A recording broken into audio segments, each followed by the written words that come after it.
Do not come. Do not come.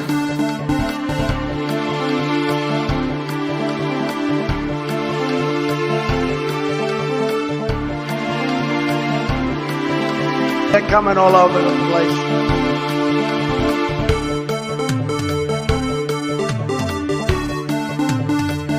Do not come.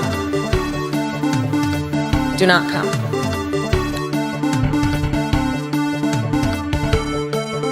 They weren't coming because they couldn't get in.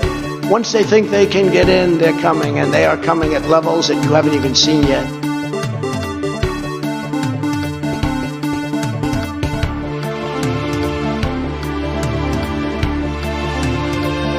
It is time for us to do what we have been doing, and that time is every day.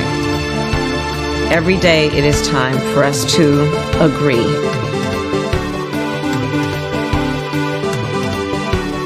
Get your words straight, Jack. Should we have done that sooner? We are doing it. But should we have done it sooner? We are doing it. Get your words straight, Jack. Running against the worst candidate in the history of presidential politics puts pressure on me. Can you imagine if I lose my whole life? What am I going to do? I'm going to say, I lost to the worst candidate in the history of politics. I'm not going to feel so good. Maybe I'll have to leave the country. I don't know.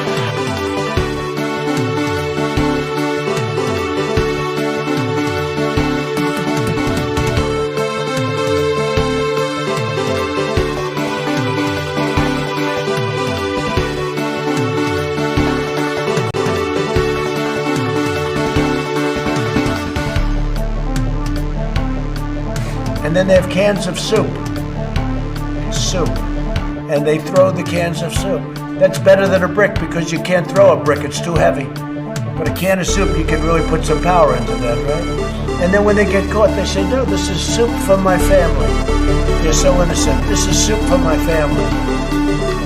It's incredible. And you have people coming over with bags of soup, big bags of soup, and they lay it on the ground, and the anarchists take it and they start throwing it at our cops, at our police. And if it hits you, that's worse than a brick because it's got force. It's the perfect size. It's like made perfect. And when they get caught, they say, no, this is just soup from my family. And then the media says, this is just soup. These people are very, very innocent. They're innocent people.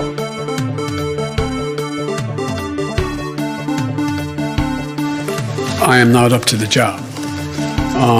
And I mean that sincerely. It's not like, whoa, I am not up to the job.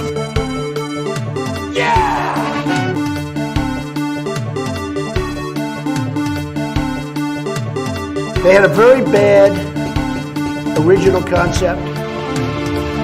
It was carried out poorly. And the cover-up was one of the worst in the history of government. Very simple. Bad deal, should have never been thought of. Somebody really messed up. And they had the worst cover-up ever. And where it should have stopped is at the deal standpoint when they thought about it. Because whoever thought of that idea, I think is in big trouble.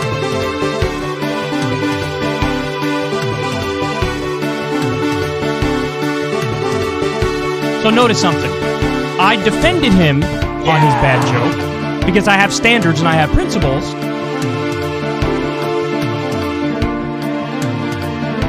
Early in the morning, they went to the table with the black robe, the black shield, and they pulled out the votes.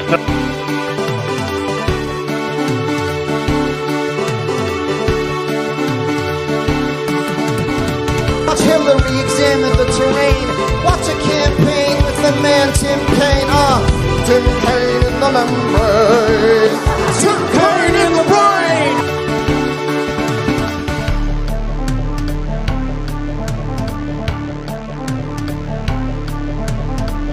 No good. No good.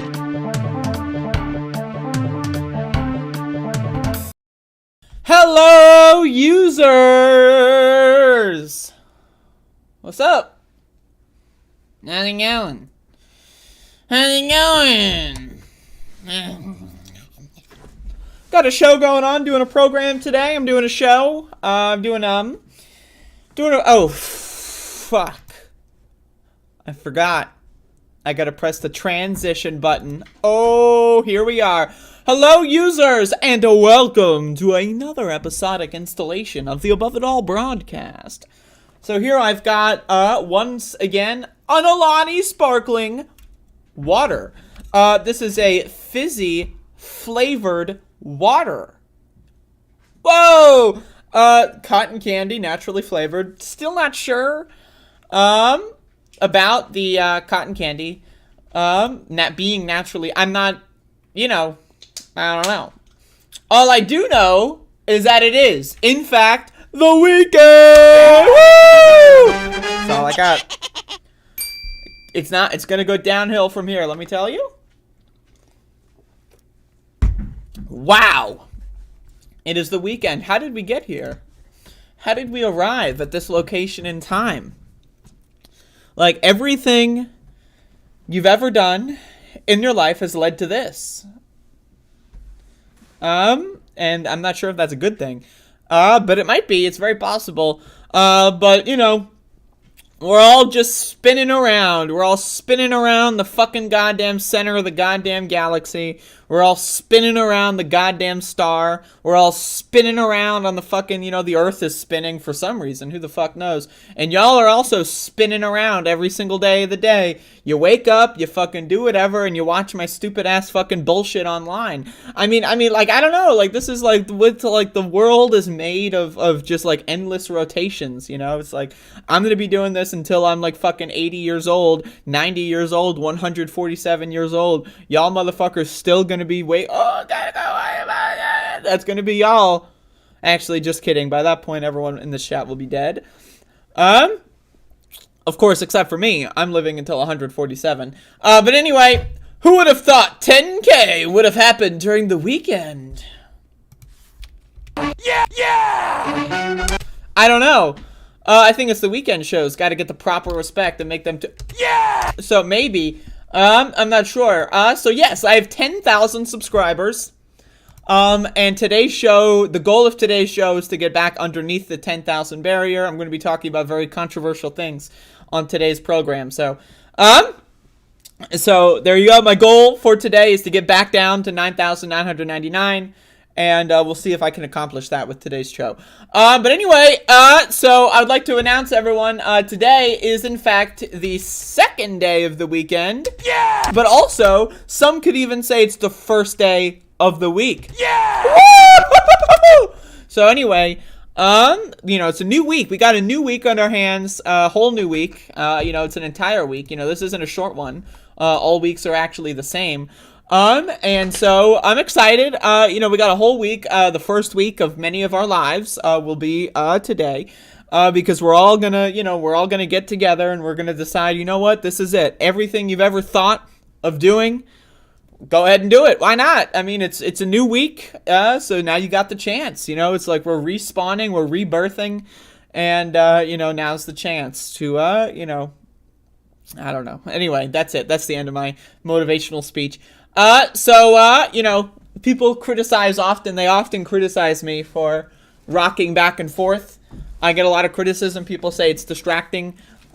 Personally, I disagree. If this is distracting to you, then maybe you've got, some sort of, mental thing going on, like some sort of, issue maybe that you should consider seeing someone about. I'm just saying, there is nothing weird, there is nothing strange with someone who chooses to rock back and forth.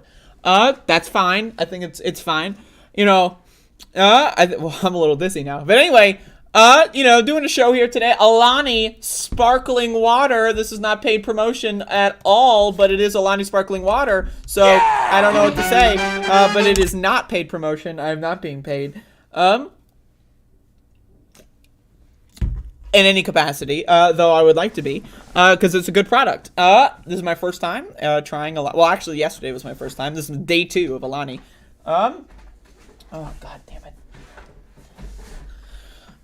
Anyway,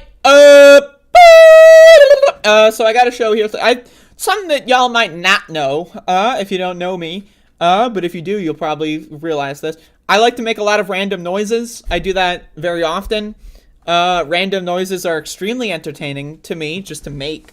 I love to emit noise, you know, from my body. I just think it's interesting. I think the idea that, like, I'm capable of creating noises, I think more people should make noises. I think noises are an expression, like, you know, the witch that we've never seen before. I appreciate noises. You know, English is okay. I like English. You know, it's a good language. You know, just saying, English, y'all. It's pretty cool. But anyway, also what's pretty cool is making random noises. So I'm doing a show today. I've got a couple things lined up today. I'm not sure what order to do them. I mean, honestly, but maybe I'll do it in this order. So I would like to. Whoa, holy moly! I would like to let everyone know that I was on a show yesterday. I was doing I was gifted the opportunity. I was invited via the invitational apparatus known as Twitter.com to do a programmatic experience. And so I did that yesterday, and you can go watch that. So here's a little preview. We talked about NFTs. We talked about mushrooms. We talked about keto and other things with the Stateless Patriot. So, you know, I'm going to go ahead and subscribe. So there you go. And I will post this link in the chat and the description and stuff like that. So you can go check that out. That's like an extra bonus show. You can check that out. Pretty good stuff. Go subscribe and all that good. But anyway, so I got a show here today, and I'd like to announce that I've got 10,000 YouTube subscribers. Yeah! So I've got 10,000 of these motherfuckers. Then for whatever reason have chosen to subscribe. Well, actually, I've got, like, you know, if that's the criteria, I've got like 60,000 subscribers. But, you know, over the course, you know, people unsubscribe. But 10,000 people have decided to subscribe and stay subscribed, probably because they forgot to log in and unsubscribe, you know, and I'm sure that that's happening any day now. They're going to wake up and they're going to go like, oh, okay. You know, and then they're going to be like, you know, like Hank Hill reacting to anything that Bobby does. Going to go like, oh, like they're just, oh, the freak is uploading more videos. But anyway, so I'm doing the show. Today, decided to wake up. I decided to wake up and do the show. I mean, I don't know if I decided to wake up or more I was just thrust into this world. Does anyone really ever decide to wake up? I mean, sometimes I do. I'm a lucid dreamer, right? So I can, like, just tell myself in a dream, maybe I'll wake up right about now, and sometimes I do. But usually that's not the case. Usually I just let the dream play its course. But does anyone really even decide to wake up? Is this a decision that we make? Because if I could decide not to wake up, I would probably stay in the dream world. I mean, like, it's way cooler in there than it is out here. Well, actually, it's way cooler out here because it's pretty cold right now. It's actually snowing yesterday. And so it's pretty cold. I'm cold. I've got a little bit of a chill. Ooh, it's so cold. And so, but you know, I just think to myself, I wake up and I look at the calendar and I think it's the weekend. Yeah! I don't know what to say. So, anyway.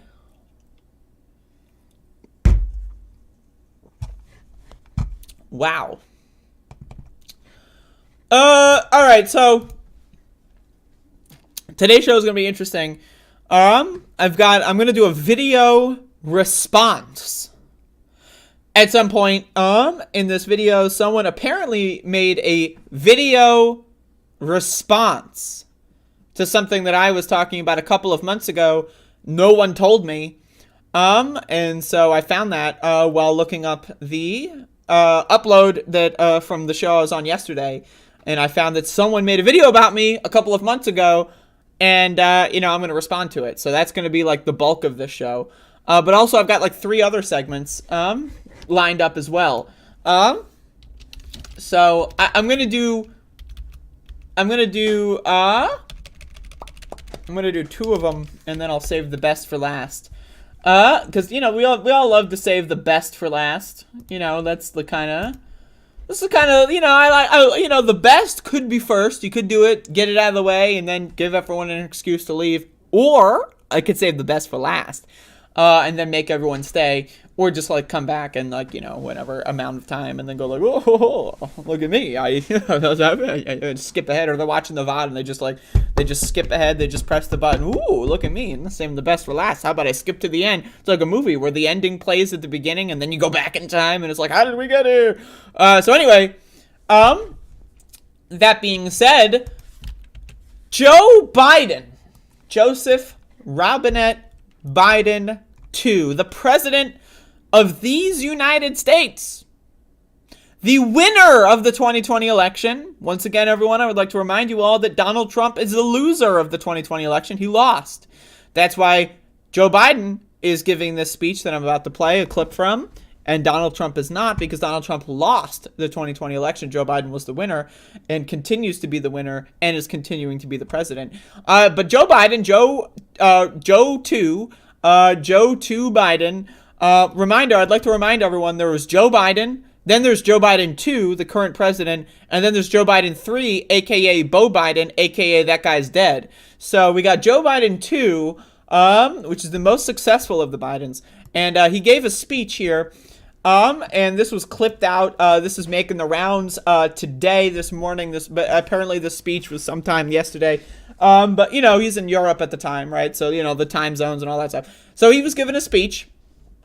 You know, he's touring out all the OTAN countries, and he's, okay, so he says in this clip, for God's sake, this man cannot remain in power. He's talking about Vlad, my boy Vlad Putin, the world's most cringiest leader. Actually, that's not true. It still might be like MBS. But also, you know, he's up there. Vlad is pretty garbage. But anyway, let's play this clip from Bloomberg Quickie, and then we'll see. You know, then I'll give my response. But, you know, people are, of course, let's just give it a shot. This is a low volume. This is a low volume experience. This is Bloomberg Quickie is posting this. Like, can't they just, like, stabilize the audio or something? For free people refused to live in a world of hopelessness and darkness. We will have a different future, a brighter future, rooted in democracy and principle, hope and light, of decency and dignity, of freedom and possibilities. For God's sake, this man cannot remain in power. God bless you all, and may God defend our freedom, and may God protect our troops. By the way, the irony of talking about, oh, freedom, liberal democracy, yay, and then, like, punching it down with God. God is the antithesis of freedom, motherfucker. Right? How are you going to say, oh yeah, the free world, the West, the freedom and democracy, we're free, we love democracy, we're so free. By the way, God, I love God. I'm a Catholic, by the way, I love God. God, please blow me, God, I love God. I'm just saying, it's a little weird, a little strange. But also, for God's sake, this man cannot remain in power. So people are misinterpreting this, you know, in my estimation, misinterpreting this as Joe Biden calling for regime change. Now, I will say, my opinion, I think the world would be a better place if Putin killed himself. Hey, that's just my opinion. That's just my opinion.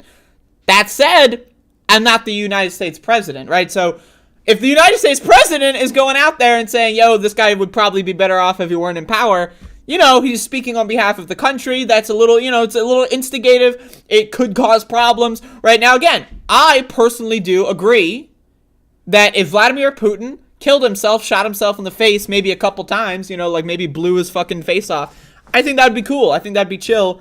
You know, and I think the world would probably be a better place. Now, again, we could be wrong. Right, it's like those like alternate like histories where Hitler kills himself in like 1942, and then like his second in command takes power, and then like they win world. You know, like, you know, there's all these kind of fantasy stories. You know, so it could be even worse. You know, it's possible, right? But I'm just saying, you know, my personal thing. You know, Putin. You know, Pooty Poot, not so good. But again, the president saying this, it's, you know, to use a word that everyone loves, it's a little problematic. You know, again, he's speaking on behalf of this country. In this instance, he's speaking on behalf of OTAN, because he's touring the OTAN military alliance countries. And so, you know, again, OTAN saying, you know, again, this is going to be interpreted as OTAN saying, oh, by the way, we really don't want this guy in power. Russia's going to just say, oh, they're trying to change regimes. They're trying to launch a war. They're trying to cancel Russia. Cancel culture. They're going to cancel Russia. So again, I'm just saying probably not the best thing to do if you were the president of the United States. Now, again, I agree. I fuck Pooty Poot. Fuck them. But probably, again, I'm not the president. I'm some stupid bitch in my bedroom doing a podcast, right? So it's like, if I were the president, maybe I wouldn't say that he should probably, be better off dead. I'm just saying maybe I would say, I don't know, something else. Maybe I'd say, like, Putin, you're a bad guy. And maybe I'll do, like, the Hillary Clinton method. And I walked on down to Moscow and I told them to cut it out. Maybe, like, I'm just saying, I don't know. Now, again, there's a lot of, this is obviously, this analysis is in the sense of, like, if you think that this is escalating tensions between OTAN and Russia that potentially would break out into a larger scale conflict or war, I don't necessarily view that as a good thing. That said, it's, again, this is a very complicated, messy situation. I think the best scenario would be if Putin killed himself and then, like, someone took command and they were someone that had enough sense to say, hey, let's probably stop this fucking stupid ass invasion. That's my ideal scenario. I don't think that that's going to happen. I don't know what the second best scenario is. I am not the president. I am not in this position. I am not a foreign policy expert. I am some dumb bitch in my bedroom. Now, again, that said, I still have my opinion and I'm allowed to present my opinion. I do think it would probably be better off if Putin, probably. But again, it's possible that someone second in command could take place and be even more fucked up. Again, I don't know. The order of succession or, the secession or whatever the order is. Order of succession, that's it. I don't know what that is. I'm not an expert on Russian, what the Russian military is, like, who would take over, what their opinions are potentially. I don't know all that stuff. So again, this is my opinion. Probably not the best thing to say if you don't want escalating tensions between OTAN and the Russian Federation. But that being said, if you do want escalating conflict, maybe this is a good idea. We'll see. I mean, I don't know. I'm just saying. I'm just giving my take. I don't think it's the best move if you want to avoid conflict. But also, I can't say I disagree with Joe Biden. And that's the thing. At the end of the day, he's not wrong. Right? Like, he's not wrong. Like, Putin should not be in power. It's not wrong. But again, is that something the U.S. should have any control over? I'm going to go ahead and probably say no on that one. But the idea that we can't just sit here and all think, yeah, Putin sucks and he should probably be killed, do what Hitler did. I'm just saying it's a recommendation, learn from history. I think that it's pretty obvious. Anyone with a brain, I think, would say Putin is a bad guy and should probably kill himself. That's my opinion. I think that that's the opinion of most people. But again, the world as it's constructed, probably not going to be the best idea. So just throwing this out there. But we'll see. We'll see how the Russian, propaganda campaigns take this one. It should be interesting. But again, we're in some messy times here. Very messy times. Again, I just want to once again say that the people in Ukraine, in their estimation from everyone who lives in Ukraine that I've spoken to, including regular viewers and people that, watch my streams, people that watch my videos that have, they can't, make the streams, so they don't know the chat as much. But, they've wrote to me and they've said that I would say it's my understanding, right? And again, as an American that's only speaking to people on the ground online, it is my understanding that Ukrainian civilians are under the perception that World War III has already started, and that the domino effect from this point is maybe it won't be nuclear, right? But again, the idea that OTAN and Russia aren't going to be in open, hot conflict, people in Ukraine seem to think that that's not going to happen, that it's going to happen eventually, I mean to say. And that, so the differences would be if OTAN steps in now and defends Ukrainian civilians and helps people not die, or they step in later after, Ukraine has been destroyed and eradicated and there's a complete cultural genocide, right? So if that's the case, right, with that understanding, it makes sense why Zelensky would want for a no-fly zone, want NATO, OTAN more involved. That makes sense. I agree that if that is your perception, right? And again, I'm in the United States of America. I'm not dealing with the, extreme personal fallout from this invasion. And so I understand why people would think that. And again, if that is the operating principle, if you are under the perception that World War III is already here and it's already started, and the only difference is OTAN gets involved before or after Ukraine is wiped off the face of the earth, again, it makes sense to advocate for OTAN involvement. If that's the case, I am, again, as an American, I am not in the war zone. I am not facing the direct consequences of this, right? As an American, I am concerned. I am afraid of things like nuclear war. I am afraid of direct conflict between nuclear powers. I am afraid of that kind of stuff because, to me, I feel like that would impact me more likely. And again, that is ultimately a selfish perspective. And so I'm just letting you know, I think it is, now again, that said, Ukrainian position, also a selfish perspective. But again, selfish doesn't necessarily need to be a bad thing. People are going to have their different opinions based on their material circumstances where they are. People are a product of their environment. If you are getting missiles dropped on you for 30 days in a row, yeah, World War III, it's already here, right? What's the difference between you getting murdered by Russia right now versus everyone in the world getting murdered by Russia? You're still going to die, right? So I understand. I empathize with what's happening in Ukraine. Again, I'm afraid of nuclear war, so I hesitate to say OTAN should be involved. But again, I'm an American. I'm probably going to be okay, for the most part, unless there's complete nuclear annihilation, right? So, again, that's why I'm concerned about that. But at the same time, I cannot possibly judge anyone at all in Ukraine, Zelensky, anyone at all claiming that they, that they want OTAN involvement, that they want a no-fly zone. I understand it's an understandable position from their, position where they are. Again, it's very complicated. I can't tell you, what the correct answer is because I don't think there is a correct answer. Not everything has a correct answer. I think this is a case where there is not a correct answer. So, there you go. But all I do know, what I can say, that it is a correct answer that Putin is a fucking motherfucker and should probably not be in power. I think that you can pretty much, anyone that would disagree is probably crazy, probably a psychopath. Now, again, you can say that the runner-up might be even worse. That's possible, right? But again, let's assume Putin himself, just for the sake of justice, should probably not be the president. I'm going to go ahead and say, yeah, I agree with Biden on this one. But also, the U.S. president saying this, it's not so good. It's making things a little bit more, tumultuous, I suppose. But there you go. That's my opinion. Joe Biden, this man cannot remain in power. This man being Vladimir Putin. And again, I don't have any. I'm not an expert, so.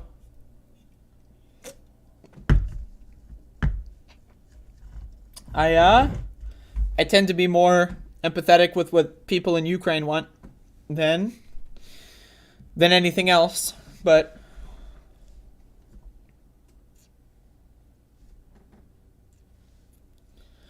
hello, users, and welcome to the show. Hopefully everyone is having a good day. A good day, a good life. Isn't that what we all want? A good day and a good life. Well, I think that's what we all want. But for some reason, it's not so likely to happen in the United States of America. So this is a project that I have shouted out before a couple of times. And I want to, tune back in here. It's almost April. 2022 is about we're 4 months in. So let's check in on mappingpoliceviolence.us. And mappingpoliceviolence.us has a chart that I want to look at here specifically. And this is this chart right here. Police are killing at rates similar to past years. So this project basically maps every single police killing, murder, every time police murder someone, violate their constitutional right to a speedy trial, violate their constitutional protection from cruel and unusual punishment, right? And, now again, let's real quick scroll down here to this statistic. 98.3% of murderers in the police departments do not even get charged, right? So, again, this is a huge problem. So, a lot of people, love to, say, oh, the police were defunded. They defunded the police. I don't know who they is. They defunded the police. They've been defunded, and now we gotta refund the police. The police, the boys in blue, they need our funding. They were defunded by the radical left. That's what people love to say. Even Joe Biden loves to say that as he's 3x police funding. But again, if we look at this specific chart right here, we see that 2022 is actually progressing at a pretty much the same rate as every other year that we have seen. And so again, let's assume we lived in the fantasy world where all the police have been defunded and this stat was remaining the same. Well, then that would have been an unsuccessful project that did not fix the problem. But again, that's not the world we live in. We live in the real world where police actually got more money. So again, George Floyd was murdered, right? All across the country, all across the world, there was a gigantic uprising of people saying, yeah, police violence, not so good, that's actually bad, right? And that's where the defund the police movement really took hold. And, police abolition is now something that people will talk about in the mainstream a little bit, and it's good that they talk about that in the mainstream a little bit. But again, defund the police is a movement that took hold during this time. And for whatever reason, most Americans have been convinced that because someone said defund the police somewhere, that it actually happened. I don't know how most Americans have been convinced that is the case. But again, Americans, pretty fucking stupid. Like, Americans are fucking dumb. Like, they're dumber than dog shit, right? So a lot of Americans think, oh, someone walked in the street and said defund the police, therefore police have been defunded. If that were the case, right? If that were the case, then I've got news for you. There would be no black people in this country because a long time ago, the KKK was walking through the street, right? And they were saying, let's kill all the black people. So if that's like, I'm just saying, right? If this were the marker of how things to get done, someone walks in the street one time and says something and therefore it happens, our country would be a hell of a lot worse right now. I'm just saying, right? Now, our country right now, pretty bad. It's really bad. But it could be worse, and that's great. So again, the idea that police have been defunded is completely, it's fiction. Anyone that's going to pretend to you that police got defunded, as any, like, in a couple cities slightly defunded in a little bit, but also not really. Again, anyone that's going to pretend that this is a thing is lying to you or dumb. They're stupid and they're dumb, right? So again, this statistic pretty much proves that police killings are pretty much at the same rate. And as you can see, in 2021, there were 1,135 police murders by December 31st, 2021. That's a lot. That's a lot of people being murdered, right? So again, these are big problems. Now think about the people that are murdered, but then think about the people that are paralyzed, like we saw in Kenosha, Wisconsin in 2020, with Jacob Blake, who did not get murdered, but was paralyzed, right? So they would not be counted in the statistic. But again, they also have had their lives permanently altered by police violence. So we need to understand, yes, murder is just the worst of the possibilities. But also, again, people are unjustly thrown into steel cages for the rest of their lives. People are unjustly paralyzed. People are unjustly injured in other ways. Brain injuries are common, right? So again, police do not just, it's not a binary. Either they murder you or, you're fine and you got like a free lollipop at the end of your dentist appointment, right? It's murder. It's paralyzation. It's, a permanent injury. It's, putting you in the hospital for several years of your life and just sacrificing your life to the hospital. It's throwing you in a steel cage, right? So again, there's all these other things that police do, and this is just the most extreme aspect of it. And so yes, this just proves police need to be defunded, dare I say, abolished. Let's throw out this whole system. Again, police started as slave patrols. That's where the police fucking came from in this country. I say, is it possible to live in a world without any law enforcement whatsoever? Maybe. Yes, I think it's possible. Could we do that tomorrow? Probably not. I think it's going to take a while to build us as a civilization, as a species, till that point. That said, what we can do tomorrow is pretty much start working on a new project and just get rid of the old project. I think if you have ever been a police officer ever, you need to be fired and banned from anything ever. We need to start a completely fresh system of law enforcement in this country, right, that is founded on rehabilitation, that is founded on justice, that is founded on care, compassion, right? And anyone that's a cop right now has already been poisoned. They are no good. They are a bad apple. They are spoiled, and we need to throw them the fuck out. I know not all cops kill people. Not all cops throw people in steel cages for marijuana or other stupid shit that they shouldn't be doing, right? But yes, I'm going to say all cops have been poisoned to some degree by the system that they operate in. So I'm going to go ahead and say, if you've ever been a cop, you should be banned from any law enforcement, and we need a completely new system.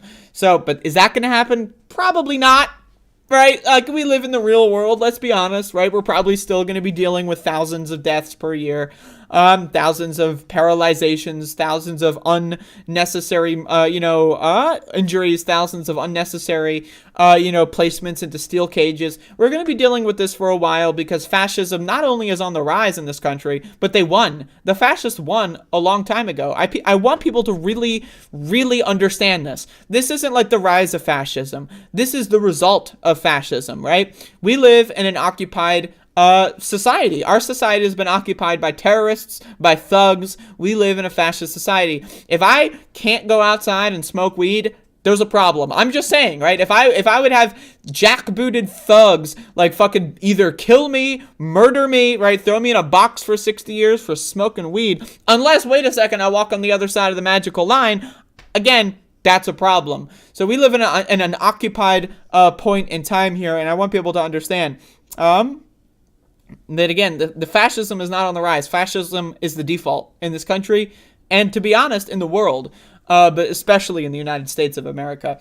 And so I'm just, throwing that out there. Police killings, not getting any better. Not getting any better. So, but yeah, I thought the cops were defunded, bro. That's crazy.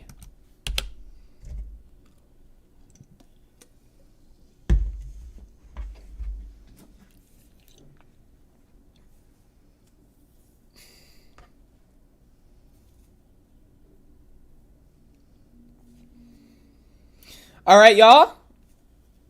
So again, I'm going to get into this in a second here. I'm just stretching, and wow. Y'all, yesterday, I did some mushrooms, and it was great. And so if I am expressing some sort of sense of renewal, or if I'm just feel rambunctious and excited to you, if that's how that's the vibes I'm giving off, I think that's acceptable and good. And I'm feeling great, let me tell you. I'm feeling great. I'm feeling wonderful. And I'm about to start day 3 of a bender because I'm about to get really high, right? So I'm about to take my first hit of the day, folks. That's right. And then we're going to get into a video response. I like to respond. I respond to criticism on the show. But also I'm going to get high first, so bear with me. I'd like to remind everyone that there is a list of cities in the entire state of Oregon that you can find online where mushrooms and other psychedelic drugs have been decriminalized, which means they are not, punishable by being put into a steel cage, being enslaved. And you can look up that list of cities. A lot of them are in Michigan, California, the entire state of Oregon, Massachusetts as well. If you're in the Northeast, you can go to Massachusetts. There's a couple other cities as well. You can look up that list, and if it's near you, you can go there, right? And then who knows what happens, right? So I'm just saying, I'm just throwing that out there. I'm not suggesting anything, but if anyone is interested in such a thing, I'm just saying that's a good starting point.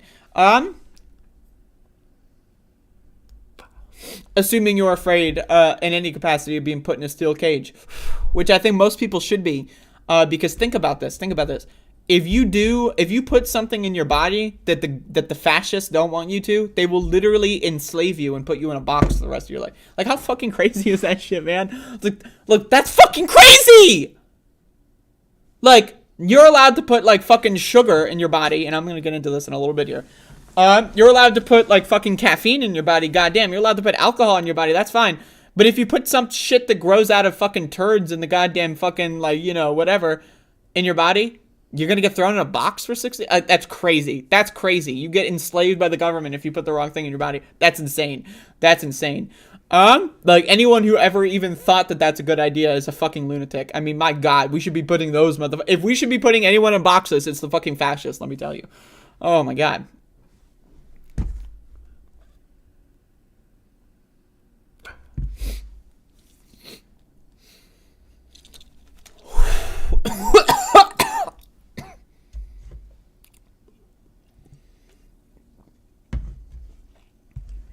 All right.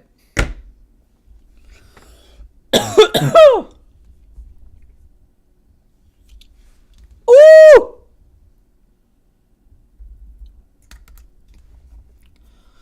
Goddamn. All right, I'm high as fuck. Okay. So I'm gonna tell everyone a story. I like to tell stories on this show.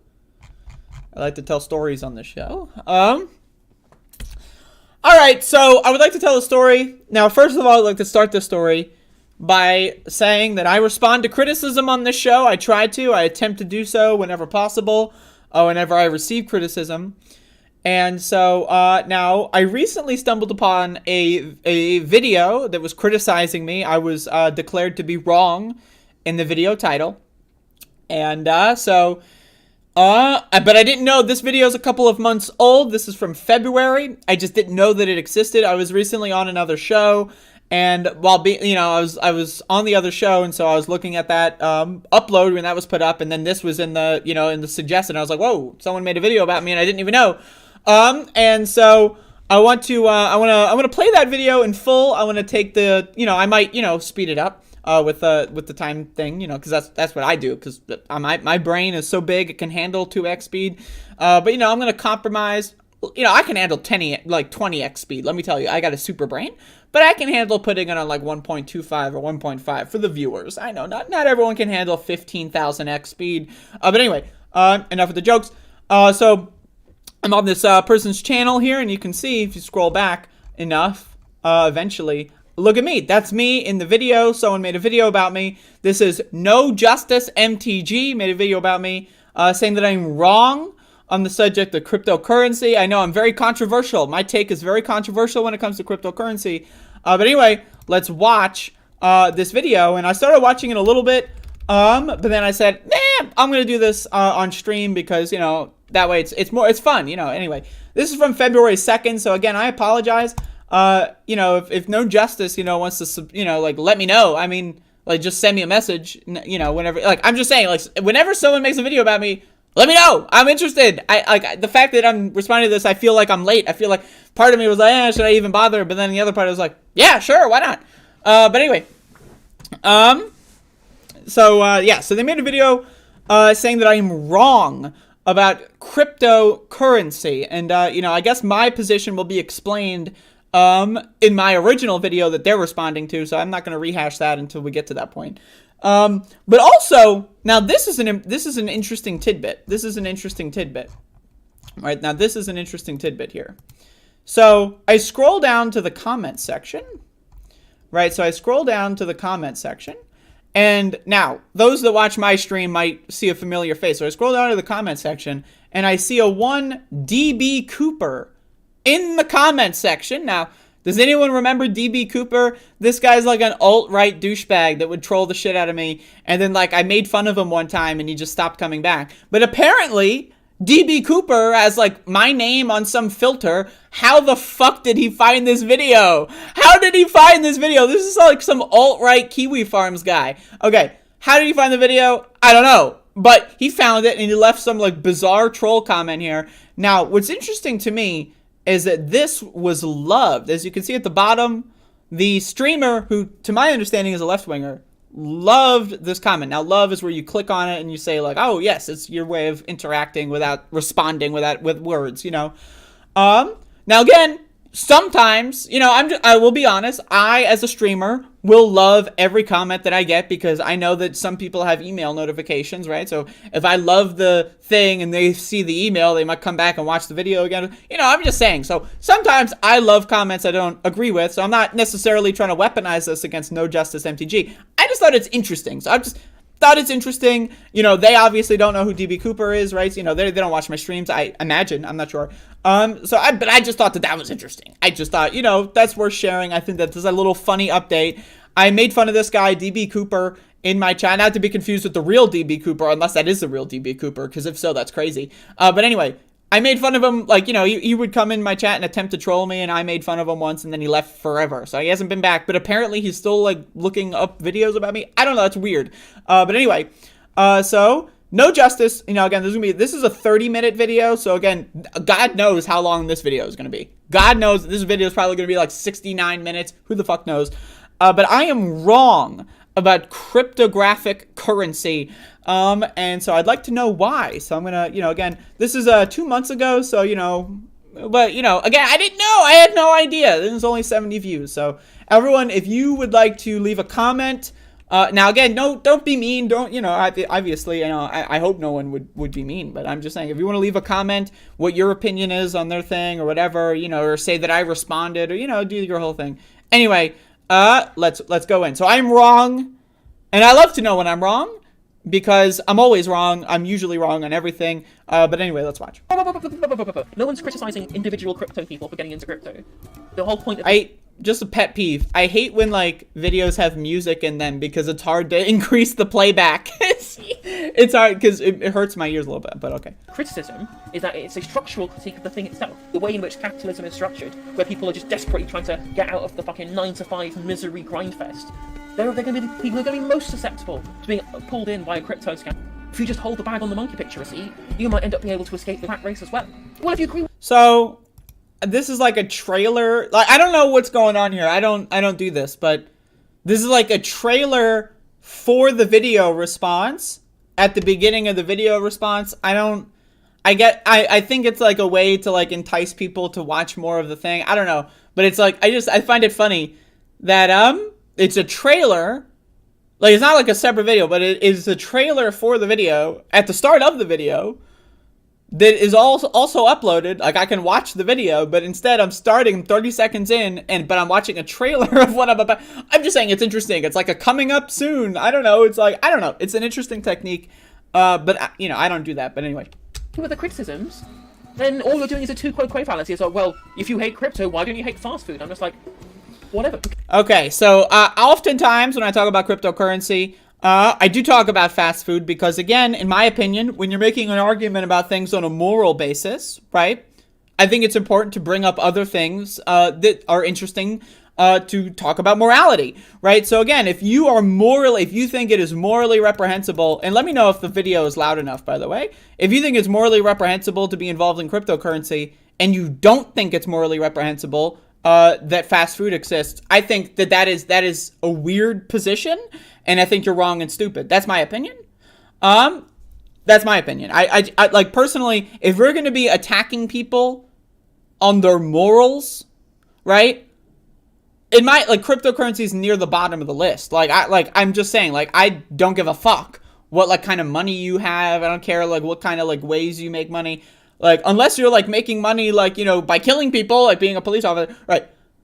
Like, I'm more concerned with many other things. So again, but, you know, this is the coming, I'm responding to the, I'll wait until, I guess, the trailer is over, and then I'll wait to respond in depth when the trailer's over, but in the real video. Okay, that doesn't negate my critique. But let me know if the audio, I'm going to bump the audio up a little bit. Of cryptocurrency. What you're doing is you're angry with people being hypocritical, rather than them being angry with the specific fact that they hate crypto. So again, I both think that hating crypto is stupid and that hypocrisy is stupid. I think both of those things at the same time. Now again, we can agree on critiques of things, right? But also ultimately use something. Like, people might critique the fact that they eat meat, but still eat meat, right? So I'm not necessarily saying, right? It's just that, like, the idea that but anyway, I'll wait until I'm responding to the trailer again. I'm really high. All right. Unfortunately, she was posting cringe on the timeline, saying that cryptocurrency was good. Well, not good, but not bad. And Okay. So that's a very important distinction that's being made. So anyway, I was posting cringe, as I often do. I like to post cringe. I often post cringe. Sometimes on purpose, sometimes on accident, every once in a while. But I think, the important part about this, and the distinction was made at the very beginning, is that my problem with the crypto haters is that ultimately it boils down to, in my estimation, and we'll see if this is a longer, and I'm willing, if No Justice MTG wants to come on my show and we can have a live dialogue, also, that's fine. Like, I'm willing to do that. I would have done that if she would have asked me to. But I didn't know that this happened. So anyway, what was I saying? I don't remember. I was saying something, and I'm sure it was profound, but I'm high and I have short-term memory loss. So I'm gonna put this back on. It's just as bad as fast food. And you criticize people for having fast food. Why would you criticize people for engaging in cryptocurrency? I'm just like, this is such a right. It boils down to you don't hate something as much as I hate something. Therefore, you're bad and cringe. Right? Now, that's a gamer chair. I'm sitting in a camping chair. So we are not the same. I just want to say, where's my gaming chair? I'm sitting in a busted ass camping chair. This is what I've been using for the last, I'm just saying, minor, but that is a good point. There is chair disparity here. Now, again, let's note, by the way, right, like, the bourgeois, like, pro gaming chair with a trailer at the start of the video streamer bashing crypto versus the pro crypto, obviously impoverished. Look, I have no wall. I'm sitting in a camping chair, right? Like, so I'm just saying, hey, whoa, I'm just saying, there's an obvious talking down to, no, I'm just joking. Anyway.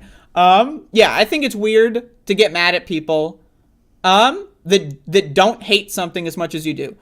I think country music is problematic. Are there good country songs? Absolutely. Are there good country artists? Absolutely. But I think for the most part, country music is problematic. Does that mean anyone who listens to country music is automatically bad or cringe for liking country music? No.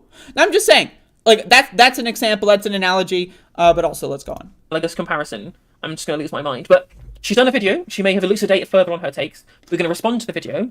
And then maybe we'll... I just want to say, I do a lot of marijuana. I am an avid drug user. I do not at all. This video is like a couple months old. I do not remember in any way, shape, or form what I said in this original video. I'm sure it was really intelligent. Highly intelligent. I'm sure it was a great video. I'm sure it was one of my best videos. But this is going to be like watching myself for the first time because I have no idea what I said. So I'm just saying. She'll respond to my video and we'll do the whole video response thing. So yes, I am responding to the video. A couple months later, maybe I was tagged about this and I just didn't see it because I'm a stupid dumb dummy face. But I did not see this. But I am here. So again, we're a little bit time machine, but I mean, that was the main thrust of my argument, right? Is that, like, food has a purpose of serving a material need of humanity, which is... I'm going to get back to this later. So fast food is my favorite analogy to use because I would like to once again remind everyone that 95% of Americans, now judging on her accent, it sounds like she's from the UK. I'm not sure. I think so. But 95% of I live in the United States, so it's 90, and I'm sure it's bad in the UK too. 95% of Americans do not eat fiber. On a daily basis, there's a recommended daily intake of fiber, and it's a range. 95% of Americans do not eat the minimum of that range. So it's not that they don't hit the middle point or the maximum of that range, right? 95% of Americans don't hit the minimum of that range. They are fiber-less, right? And that causes a lot of health problems. And one of the biggest reasons for that is processed food, fast food, etc. And so that's why I talk about fast food. Now, again, it's important to understand the distinction between food, right, and fast food. This is like a Mott and Bailey thing, right? Is that, yes, food, I don't remember which one's the good. I know the term Mott and Bailey, and I know what it means. I don't know what a Mott is or a Bailey is, so forgive me. I don't know which one's supposed to be which, but I know the term Mott and Bailey's. Okay. Anyway, this is a Mott and Bailey scenario. Yes, food serves a purpose. That's correct. Fast food does not. Fast food is poison, right? So again, when I criticize fast food, I'm not criticizing food. I'm criticizing fast food.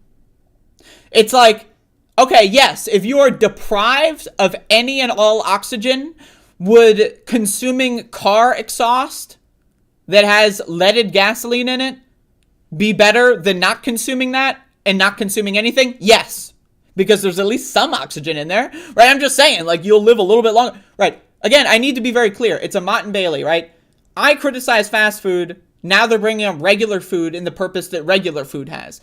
I'm not talking about regular food. I love food. Food is great. Fast food is a different thing. So I just want to say, being very clear with my perception on that. I don't know if I said that in the video. I don't remember what I said in this video that she's responding to, but I remember what I'm saying right now because I just said it. Actually, I don't. So anyway, I'm just... that we die if we do not eat, right? Obviously, there are more efficient, better, less harmful ways with which to serve food. And obviously, I'm not going to say that there isn't, right? I'm not going to say that there isn't a worse way to do it. And I think that we can make arguments for placing regulations on fast food, restricting fast food intake, and moving our economy away from it in favour of, say, for example, more sustainable food practices, right? Some level of decommodification and needs-based production. I can 100% agree with that. But to try and kind of correlate these two makes no sense to me. Exactly. The correlation is that fast food is poison. That's the correlation. When you eat fast food, yes, if you are literally starving, right, and you eat McDonald's, you will live longer. That is correct, right? But my point is that fast food does not serve a purpose. Food serves a purpose, and it's not like we would ban fast food and then not fill that void, right? And so it's like I'm trying, like, this is like a multi-level argument here that I feel like people misinterpret for whatever reason, and they do the Mott and Bailey thing with food. But anyway, if it's not like let's ban all fast food tomorrow, which, by the way, I just want to say, if we're talking about the utopia world, I'm in favor of banning cryptocurrency. I'm in favor of banning all currency. I'm in favor of banning all money at all ever. I think money as a concept is stupid, okay? But that's my utopia world versus the real world. So, but if we're going into the utopia world, right, I would say if we banned fast food, we would fill that void with something else. Anyone who thinks the idea that fast food serves like a necessary purpose, in my opinion, that's some bootlicker shit. That's some, it's like the Golden Arches are in Moscow now, so no country that has McDonald's could ever wage war on each other bullshit. Remember that? The Golden Arches will save the day. Like, this is some real, like, fantasy level, like the corporations are our overlords kind of stuff. And again, I don't think it's on purpose. I think it's completely subconscious. And I'm not trying to make any runaway criticisms. But that's the vibe I get, right? The idea that, without fast food, people would starve. What? Like, that's just, like, that's a made-up thing that will never, like, that doesn't exist. That's a stupid thing to postulate. And that's my opinion. It's just a stupid thing to postulate. But, okay, let's move on. But anyway, that was what's happening on Twitter. Let's watch the video and see if any of these takes have been expanded upon when it has been made in video format. Let's go. So I just want to say, I do not remember this video at all that I made. I don't remember it at all. So this is going to be like watching a new video. This is going to be great. So that's me. That's my video. Yeah, I mean, my fundamental critique of anyone who criticizes... As you can see, I am rocking back and forth like I am often doing. I often rock back and forth. I can't tell what she's saying. All right, I'll turn it down. She speaks kind of fast, so I'll turn it down to 1x. But is this gonna... I'm only 2 minutes in. Okay. It says NFTs or cryptocurrency. Is that like the whole world is a scam? Right? Like every aspect of society is a scam, right? Like, so by every sector of society, Andrea, do you mean capitalism? Because yes, I do agree, and the vast majority of things that we are criticising here are downwind from the existence of capitalism, and I think that is a reasonable critique to make, right? So, like, capitalism is a scam, But this is someone who like self-identifies as as an anarcho-communist. Like, well, would the world be a scam if it was an anarcho-communist society? I don't know. Again, she would have to elucidate on such takes. I'm going to be honest, I don't know what that means. Like, if I think the world is a scam as it is, and again, in the utopia world, I would prefer not to build a world that is based on scams, right? So if we're going to transition to my utopia and I'm allowed to write the rules, I would make the rules so that it's not a scam. Yes, I would prefer us to not live in a scam world. But I don't quite know what that has to do with my political identifications. To me, I just feel like the focus on cryptocurrency is so missing the point. Like, it's just like everything people say about cryptocurrency applies to everything else that they do. You know, like, but like, you're not allowed to like think. Well, except, not really. Like, because cryptocurrency is specifically being targeted because, again, the ratio of its utility to energy output is much worse than basically anything else at the moment right now. That's a first. I disagree. Now, this is where, again, we're getting into this, like, weird, like, now, can you track the energy usage of video games globally?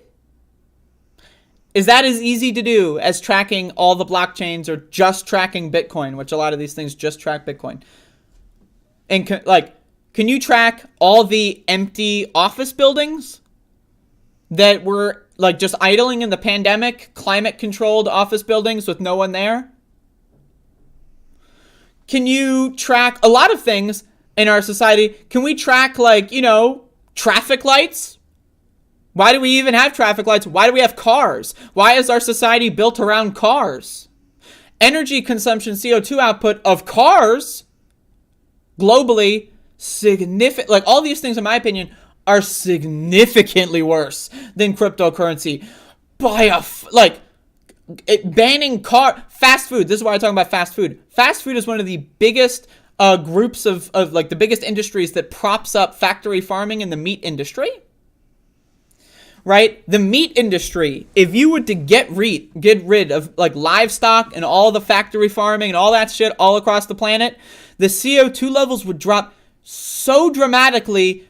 Like, it's possible we could just do that, and, like, you know, that would be a good, like, that, like, again, like, these are huge, like, and now, again, is crypto energy usage a problem? Yes, it is a problem, and that is why my advocacy in the crypto space is to use blockchains that don't use that much energy. I think Bitcoin is garbage. I think Ethereum is garbage. I think these now, again, I'm a little bit, my only coin that I kind of like is Litecoin because it's at least usable. But for the most part, I like to use other blockchains that are not energy intensive. So again, I agree with the critique of energy waste, but the idea, right, that we're not talking about cars and everything that we need to uphold the system of cars, like traffic lights, like street lights, right? And, like, you know, fucking gasoline and all that stuff, or empty office buildings or empty buildings in general, like hotels, like, you know, all this wasted power. There is so much inefficiency, right, in this world.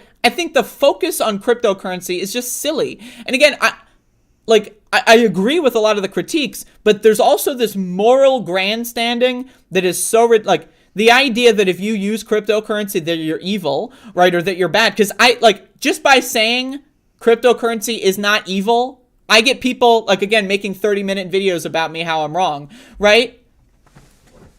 So, like, I don't know, that's weird. That's strange. Like, I don't know, that's a weird, I feel like this is, it's like, and I explained this, I was talking about this on the show I did yesterday, but I just think it's weird. I think the weird hyper fixation on cryptocurrency and the moral, like, posturing around it is weird. It's strange, and it's not healthy or normal. That's just my opinion. Of all, the thing. The second of all is it further increases the marketization of things that currently are non-marketable and takes them out of the hands of a centralized agency that's able to regulate that against capital, moves that out of that sector. So, okay, so the argument to my understanding here is that the state exists and can be regulated, right, and can theoretically be under control by the people, And so therefore a centralized agency is better than a decentralized agency where the rich people tend to have mostly everything. Now I want to say the rich people have everything everywhere. They've got the state, they've got the central agency, they've got the decentralized things, they got everything. The rich have everything. They got everything. So my opinion, now again, this is a reality versus utopia. If the state, now again, I'm in the United States, so there's a little bit different, right, in my perception of the state, so please understand that. My perception of the state, would I prefer it to be a democratic institution where we could actually regulate things on behalf of the people and that they would act? Yes, I would prefer that. I don't live there. That's not the world that I live in. That's my utopia land, or at least like my utopia version of like the modern world or whatever, right? But we don't live there. I don't live there. I'm not sure how it is in the UK. I know it's a little bit better there. But, I mean, Boris Johnson's kind of a goofball. You know, the things I know about, not so good over there either, right? So, my opinion is that the institutions we have right now are currently corrupt. They are corrupt to the core, especially in the United States. So, in my opinion, if a state agency is going to regulate cryptocurrency, I have no faith that they're going to do so in a way that helps the poor. I have no faith that they're going to do so in the way that helps people that got scammed. I have no faith they're going to do anything like that at all. I have no faith in the government at all.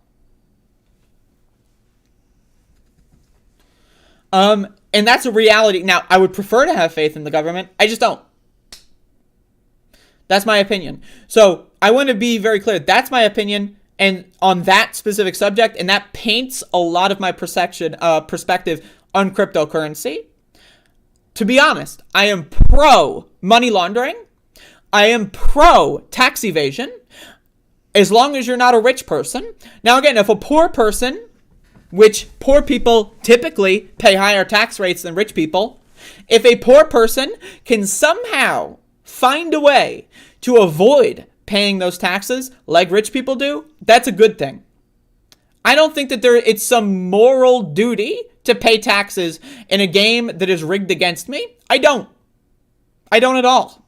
I think that that's dumb. I think if the rich are going to cheat, I'm going to try my best to cheat as well.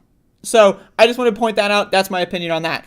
I think if you can use cryptocurrency in a way to reduce your tax rate, fuck it, let's go. That's a good thing, and that's one of the reasons I like cryptocurrency and that I am involved in cryptocurrency. Now, again, to be clear, I don't have any NFTs.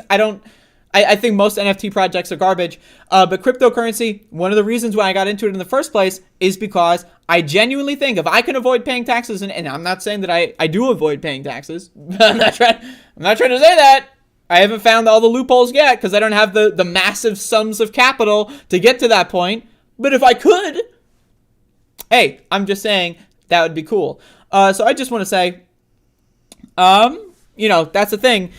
Now, again, am I advocating to break the law? No, not at all. I'm talking about legal loopholes. I'm talking about using the law against itself. I'm not talking about, breaking any sort of laws here. But I'm just saying I don't have any faith in the government. I don't have any faith in the state. I have no faith in paying taxes. I would prefer to pay no taxes. And I'm going to try to reduce my effective tax rate as low as I can. Hopefully, I can have the same tax rate as Elon Musk. If I can get to that point, again, if you're a rich person, you have the power. If you're poor, you don't. So if I can get to the point where my tax rate is as low as Elon Musk's, I think that that's a win. And I personally think that cryptocurrency can help me there. But anyway. Here, and it means that the centralization of that sector is then moved into people who do explicitly there to platform the whims of capital, right? Like, sure, governments exist, and governments within a bourgeois society, they control the way in which money, circulates throughout the economy. And I think that, there are good and bad bits to that.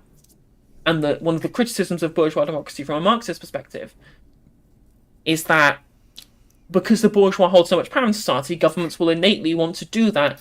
I'm sorry, I'm distracted by this chat message. One NFT for God knows how much rainforest. Nah, I'm good considering how much NFT art is stolen as well. Like, there's two things here that just make no sense. Like, one NFT destroys the rainforest. Like, bro, what? That's not how it works. And also, NFT art is stolen. All art is stolen. Should we banish like canvases because someone can steal a canvas with art on it? Should we ban oil paints because someone can steal an oil painting? Like, I don't know, man. It's just like, are people that paint bad because someone could steal art? How do we know you painted that? How do we know? How do we know that you're the one who painted that? You could have stolen it. I don't know. It's just like, that's a weird argument. It's strange to me. We want to benefit the capital markets, right? But that does not mean that in future we can then democratically elect a government that then does it in the interest of... in the future, if the government were not as it is right now, my opinion would change. So again, one of the things, right, that I think about is how a lot of people want to simultaneously advocate for a utopia, but don't know how to like construct the line between how we live right now and the utopia that we want to strive for. Again, I want to ban money. I'm going to ban all currency. I think cryptocurrency ultimately is as useless as cars. I think cryptocurrency is ultimately as useless as guns, right? But again, I don't live in that society. I live in a society where cryptocurrency does have use. I live in a society where cryptocurrency can be used to benefit me, and so that's the society. Again, but I'm clearly distinguishing, and maybe I didn't previously. I'm not sure. Maybe people don't get that.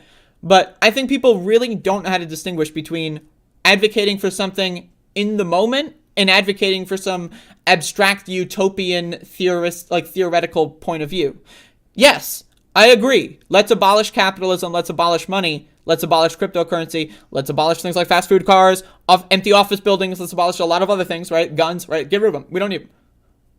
But again, I just like, I don't know if that line is being picked up here. In the time being, we don't live in that world, so I have a different opinion on reality as we live, as like things I can say that I would do in the next week versus things that I would like to do in the Minecraft server where I pretend that we're living in the utopia.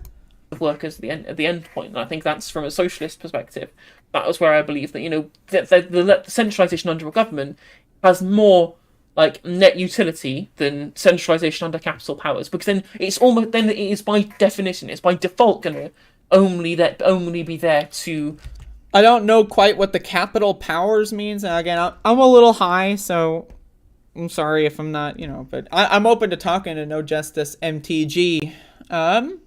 Which I assume is not Marjorie Taylor Greene, but Magic the Gathering. I'd like to have a real-time conversation, but again, I'm only 4 minutes in. Serve the whims of capital rather than by circumstance within bourgeois democracy, right? That's my general point with regards to that. Someone's a bad person if they eat fast food, right? Like, if they eat enriched white bread, you can't think they're a bad person. If they eat meat...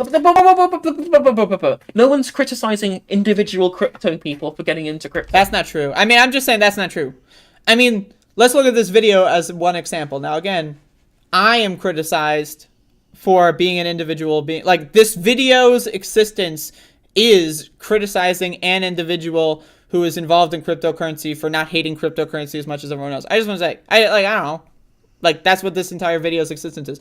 Now, again, also... being involved in the crypto space, I know queer people that are involved in the crypto space. A small community in crypto and a small community in general. And queer people involved in cryptocurrency, my God, they get it fucking rough. Right? Now again, I don't do any like I just own and do trading, right? So I'm not building project, I'm not doing any of that stupid shit, right?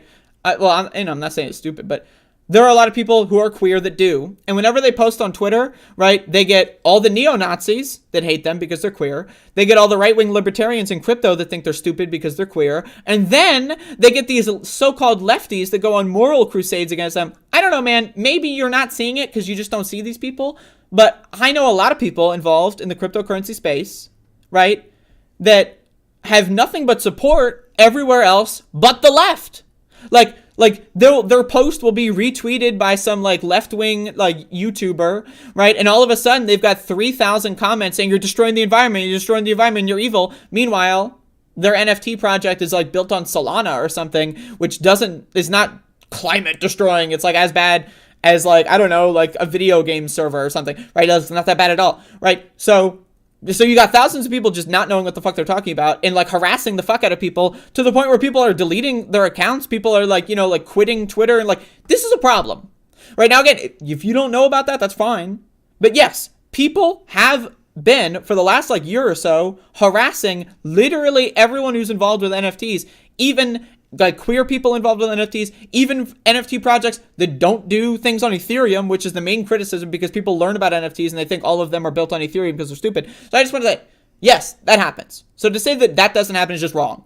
Now, if you want to say it's not that bad of a problem, that queer people in the NFT community or crypto community are like harassed by the thousands from so-called left-wing streamers and left-wing streamers communities. If you want to say that's not a problem, or it may be a problem, but it's so small and it doesn't matter, okay, maybe. But to say it doesn't exist, I mean, it's just wrong. So, I mean, I would like to educate you more if possible, or, you know, but it's just, that's a wrong statement. So, the whole point of the criticism is that it's a structural critique of the thing itself, in saying that fast food, for example, we take the fast food analogy further. Fast food is bad. So again, I thought I was having like some sort of a shroom flashback, but no, this is the part from the this is the part from the trailer. I was like, whoa. No, this is the part from the trailer. Okay, so this was in the trailer. This was coming soon. Now I could have seen this, you know, 30 minutes prior if we didn't have to go through the trailer, but in saying that fast food, for example, we take the fast food analogy further. Fast food is bad because it is pushed on us by corporations who engage in practices that have net negative utility. It's not because the people who decide to buy fast food are bad, in the same way that people who get engaged in crypto aren't inherently bad people or whatever. They're not doing... So I agree. So it seems we agree on this. I agree, yes. But also, just because you're not going out there and harassing people for being involved in NFTs doesn't mean it doesn't happen. I'm just saying. I'm just throwing that out there. Not necessarily even doing a bad thing by engaging the crypto space per se, but the whole ecosystem of cryptocurrency as it exists is there to create markets where there were none, where previously things were demarketized and now become marketized. They become like... What was demarketized and then marketized after NFTs or cryptocurrency?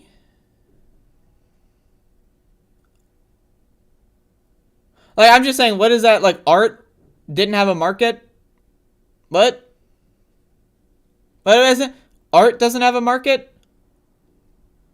Like, what was, like, currency? There's no markets for exchanging currency?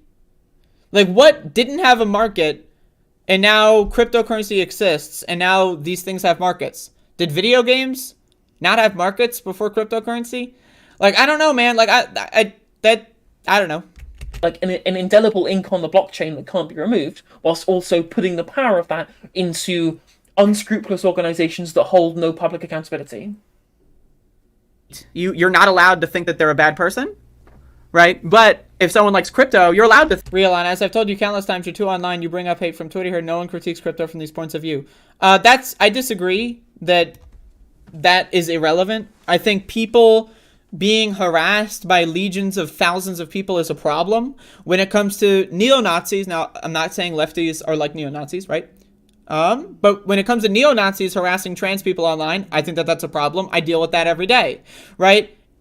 If you think that when people harass me on a daily basis that that's not a problem, I mean, okay, I don't know, like, I'm just saying, I'm not trying to, you know, project that argument onto you, but I say it is an important factor because this is how people engage in the culture, right? There is the theoretical critique, and then there is how people engage in actual real-world culture in regards to their theoretical critiques, right? So it's like when we debate whether or not Medicare for all is a better strategy of healthcare than, you know, predatory health insurance industries in the United States, right? You know, we are engaging in debate, not like there's a theory debate, but then there's also how we communicate that to other people that disagree. Like when I was campaigning for Bernie Sanders, I would have to like engage in good faith, positive, constructive debate with people on the fly on how to like, you know, sell them on things like Medicare for all and how to vote for Bernie and why they should vote for Bernie in the primary, right? That's different from like a theoretical debate on like, you know, again, there's like, so I'm just saying, I think that the cultural conversation is important. I think that the theoretical conversation is important, and I view both of them as important.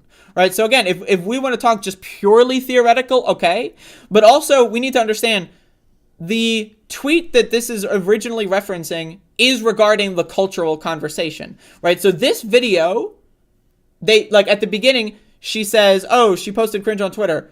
That was in response to the cultural conversation going on around NFTs. Now people communicate in real time in the world we live in, and then I made the video about that.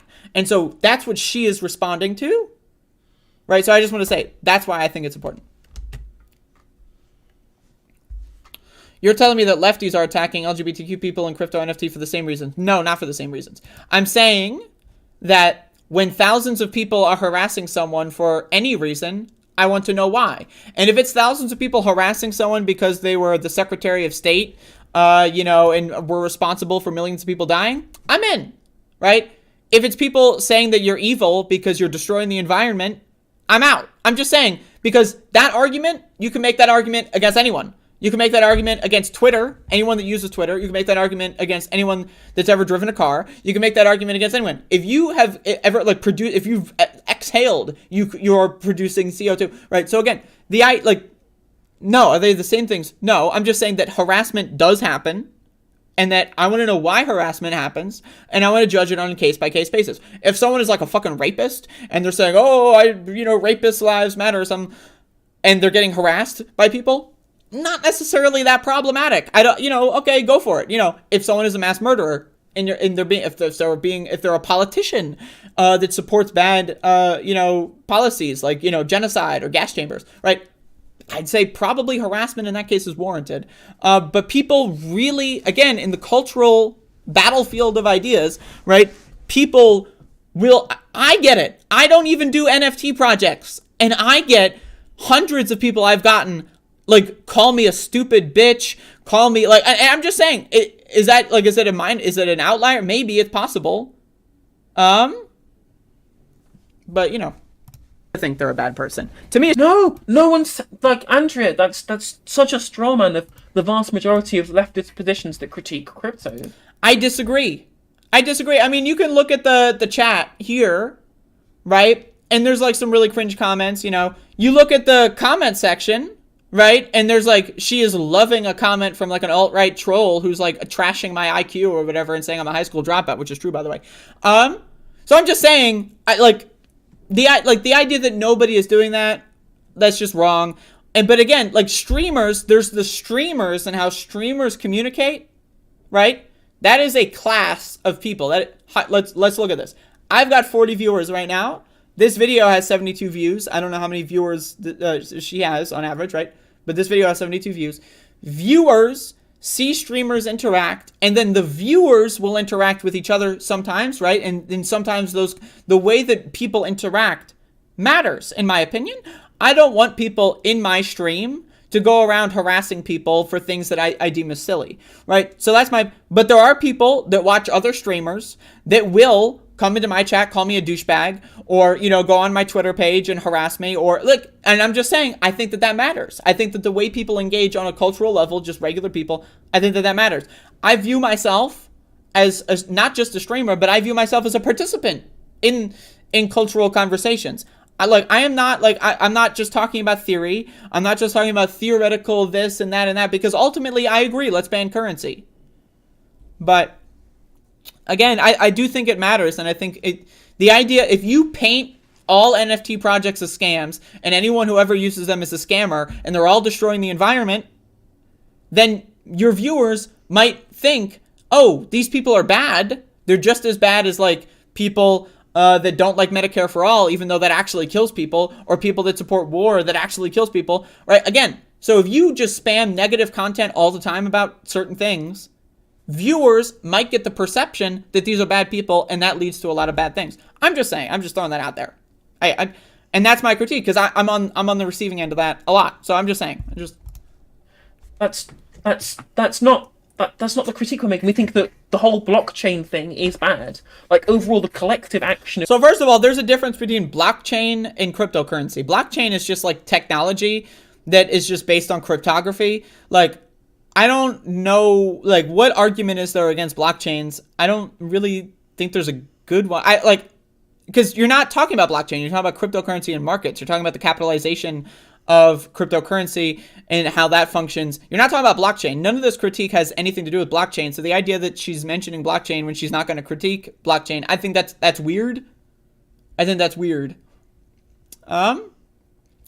On a separate note, can we give some support for trans streamer Keffels, who is under assault from Destiny and his hordes of transphobic fans who are attempting to ruin her life?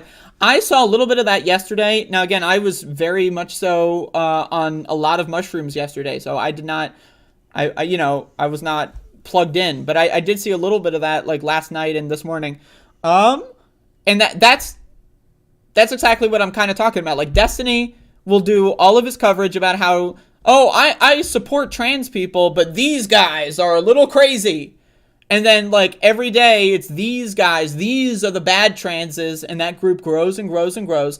And then that audience is primed to think these people are stupid or evil and dumb, or they don't know basic facts.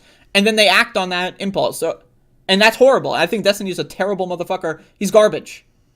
He's fucking garbage, man. I hate that guy, right? But, like, you know, in the same way that I would criticize Destiny and how he engages in issues, right? I criticize people and how they engage in a lot of issues. I would not mind if people in my audience were, you know, if someone sent me a screenshot of someone in my audience harassing someone who's a Nazi and saying, you know, like, you're a piece of shit. I would not mind. But if someone in my audience started harassing someone for using cryptocurrency or something like that, or just like, or liking country music, or like, let's say, like for me, I really like Mega Man X6. I think it's the best Mega Man game. So if someone made a review of Mega Man X6, right, and then someone in my audience went to that review of Mega Man X6 and said, you're a piece of shit, don't you even, like, you're just bad at video games, why do you, like, I would feel embarrassed, you know, on that subject. Because I view using cryptocurrency and using blockchain stuff in the same level as video games and the same level as trading cards, sports betting. Like, do you think someone is contributing to a structure of evil when they bet on sports? I think gambling is cool. Personally, I'm a gambler. I know poor people are disproportionately, into gambling. I'm very poor. I like gambling. I'm just saying. I like cryptocurrency because it's like gambling. I like gambling because it's just fun. It's exciting. Yes, theoretically, could I become rich? Maybe. But really, I'm just after the fucking, like, day-to-day, like, maybe, you know, maybe I'll win. Really, it's not about, like, even if you win a little bit, it's still, like, again, gambling is fun, it's addictive, and it's cool. Would I recommend you get into gambling? No. But me, personally, I think gambling is fun. I'm just saying. Of people who engage in cryptocurrency mining and cryptocurrency trading and the formations of DAOs and the minting of NFTs and all that kind of stuff. If someone individually steals somebody's artwork to use an NFT, I would call that action a bad action, right? So stealing artwork is as bad as trading a cryptocurrency. No. This is dumb. This is dumb. Why is that lumped into the same category? What? And also, how do you individually use cryptocurrency without trading it? What? Like, did I hear that right? Or am I stupid or what?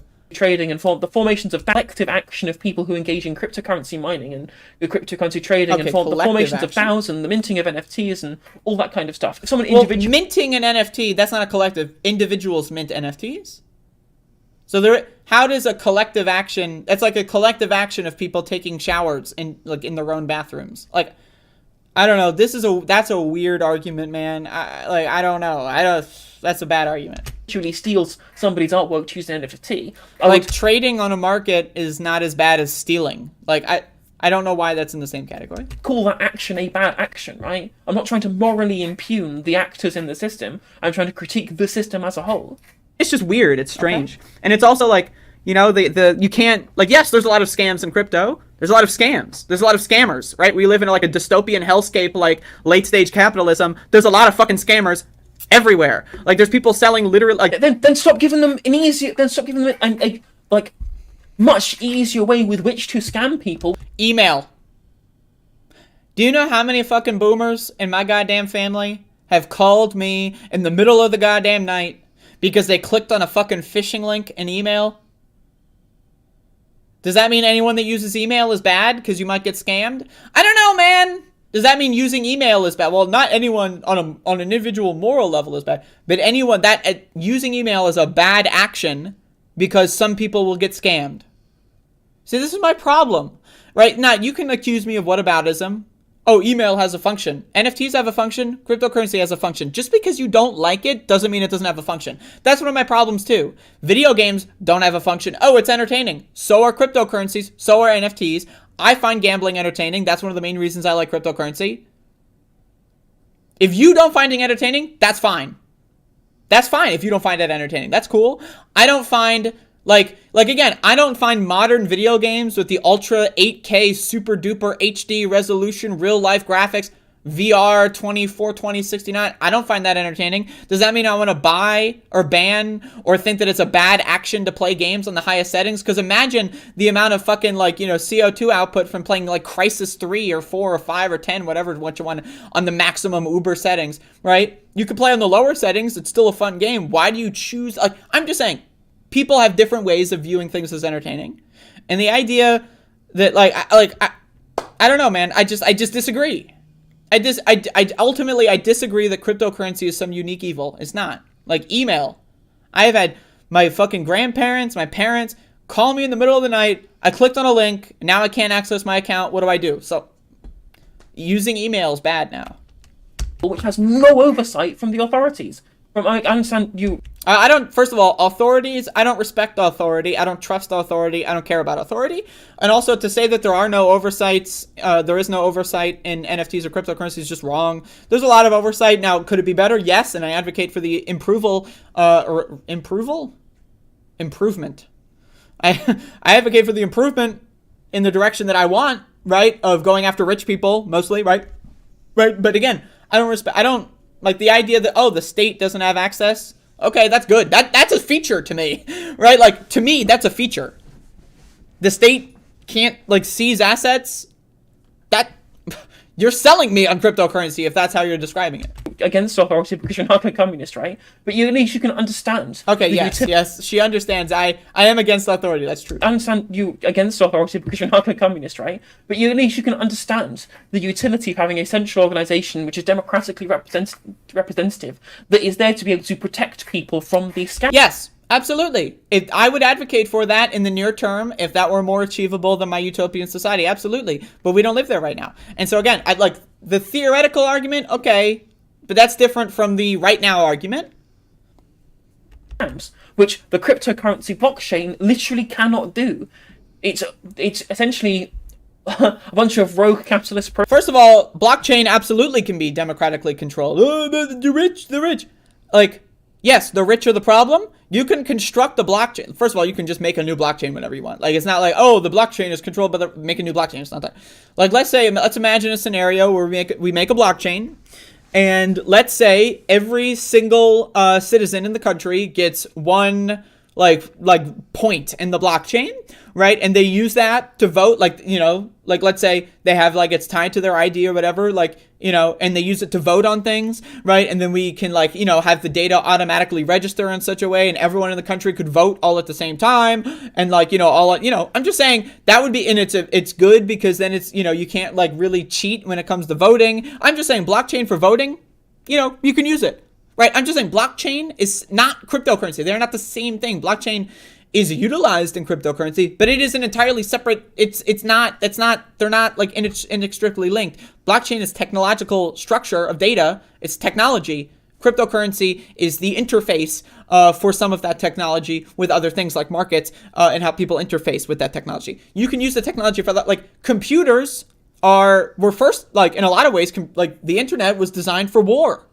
Does that mean the internet is always designed for war just because that was the primary interface for it and when it was incepted? No. Programmers who have the end-all be-all authority under no kind of democratic mandate with which to decide whether or not any kind of scam is legitimate or not. This is on a blockchain by blockchain basis, and this is also just not true. This is one of the problems with the cryptocurrency critics is that they just don't know what they're talking about. They talk about things in a theoretical sense, and they know nothing about... there are different blockchains that are constructed differently. There are blockchains that have voting mechanisms. There are blockchains that will have, they will flag certain wallets, and they will, there are blockchains that do these things. Ethereum. Whether you like it or not, there's Ethereum and there's Ethereum Classic. Okay? Why are there two? Classic implies that the new, the regular Ethereum is a new version. Well, what happened was there was a big problem. There was a DAO disaster, a project went wrong and a bunch of people's money got stolen. So you know what the majority of the blockchain did? They decided to ban those wallets associated with that, return people's money, backdate the blockchain, and then start over. Now, again, a lot of people don't like that because it kind of goes against the whole spirit of the blockchain. But again, regardless of whether or not you agree with that decision was made many, many years ago. Like, wasn't that like 6 years ago, maybe? 5? I don't know when the Ether Classic fork was. But that's a thing that's existed. Many blockchains have done other things like that. I mean, I'm just saying, like, the idea that the blockchain is somehow immutably controlled by rich people, every blockchain in the world, is just wrong. It's just wrong. I don't know. It's not right. I'm only 7 minutes in. I gotta stop pausing. You look at the DAO fork, that, $17 million worth of Ethereum, or Ether, rather. Okay, there you go. Was kind of siphoned off the Ethereum blockchain because of I wasted my time saying a bunch of stuff that she already knew, and I'm only 7 minutes in, and I'm determined to finish. Was not coded properly or whatever. That scam that went on there, or the scam regarding like a rug pull NFT structure. There's no like legal recourse to this. Wait, what? Well, first of all, legal recourse, that's recourse and legal recourse are different things. Second of all, there is legal recourse. People are going to jail for crypto scams all the time. It's in the news a lot. I'm just saying, I reported on a bunch, right? But also, like, this is an example of what you're advocating for. People have said, this is bad, let's revoke it. Let's remove it, let's restore people's money. I don't know. Like, this is not an example of what you're trying to... Now, but again, I actually know... And maybe, yes, if I want to sound accusatory that she doesn't really know the details of this, I am. I'm going to accuse her of not knowing the details. People's money were stolen, and then they backdated and got people's money back on the blockchain. Now, again, whether or not you agree with that decision because of the spirit of the... Right, a lot of crypto people, there's a reason Ether Classic still exists. That's the original technical blockchain, right?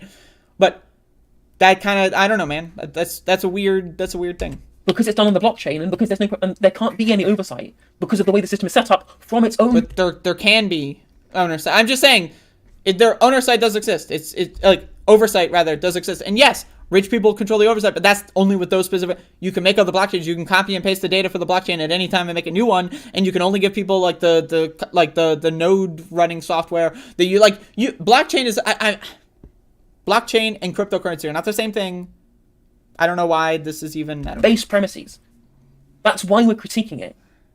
Like, you're absolutely right. There are plenty of scams everywhere. I would systemically critique them too. But the reason why is that you can have... The reason why the crypto isn't necessarily bad is because the blockchain is in the hands of the people who bought it earlier. The people. I don't know what this means. The blockchain?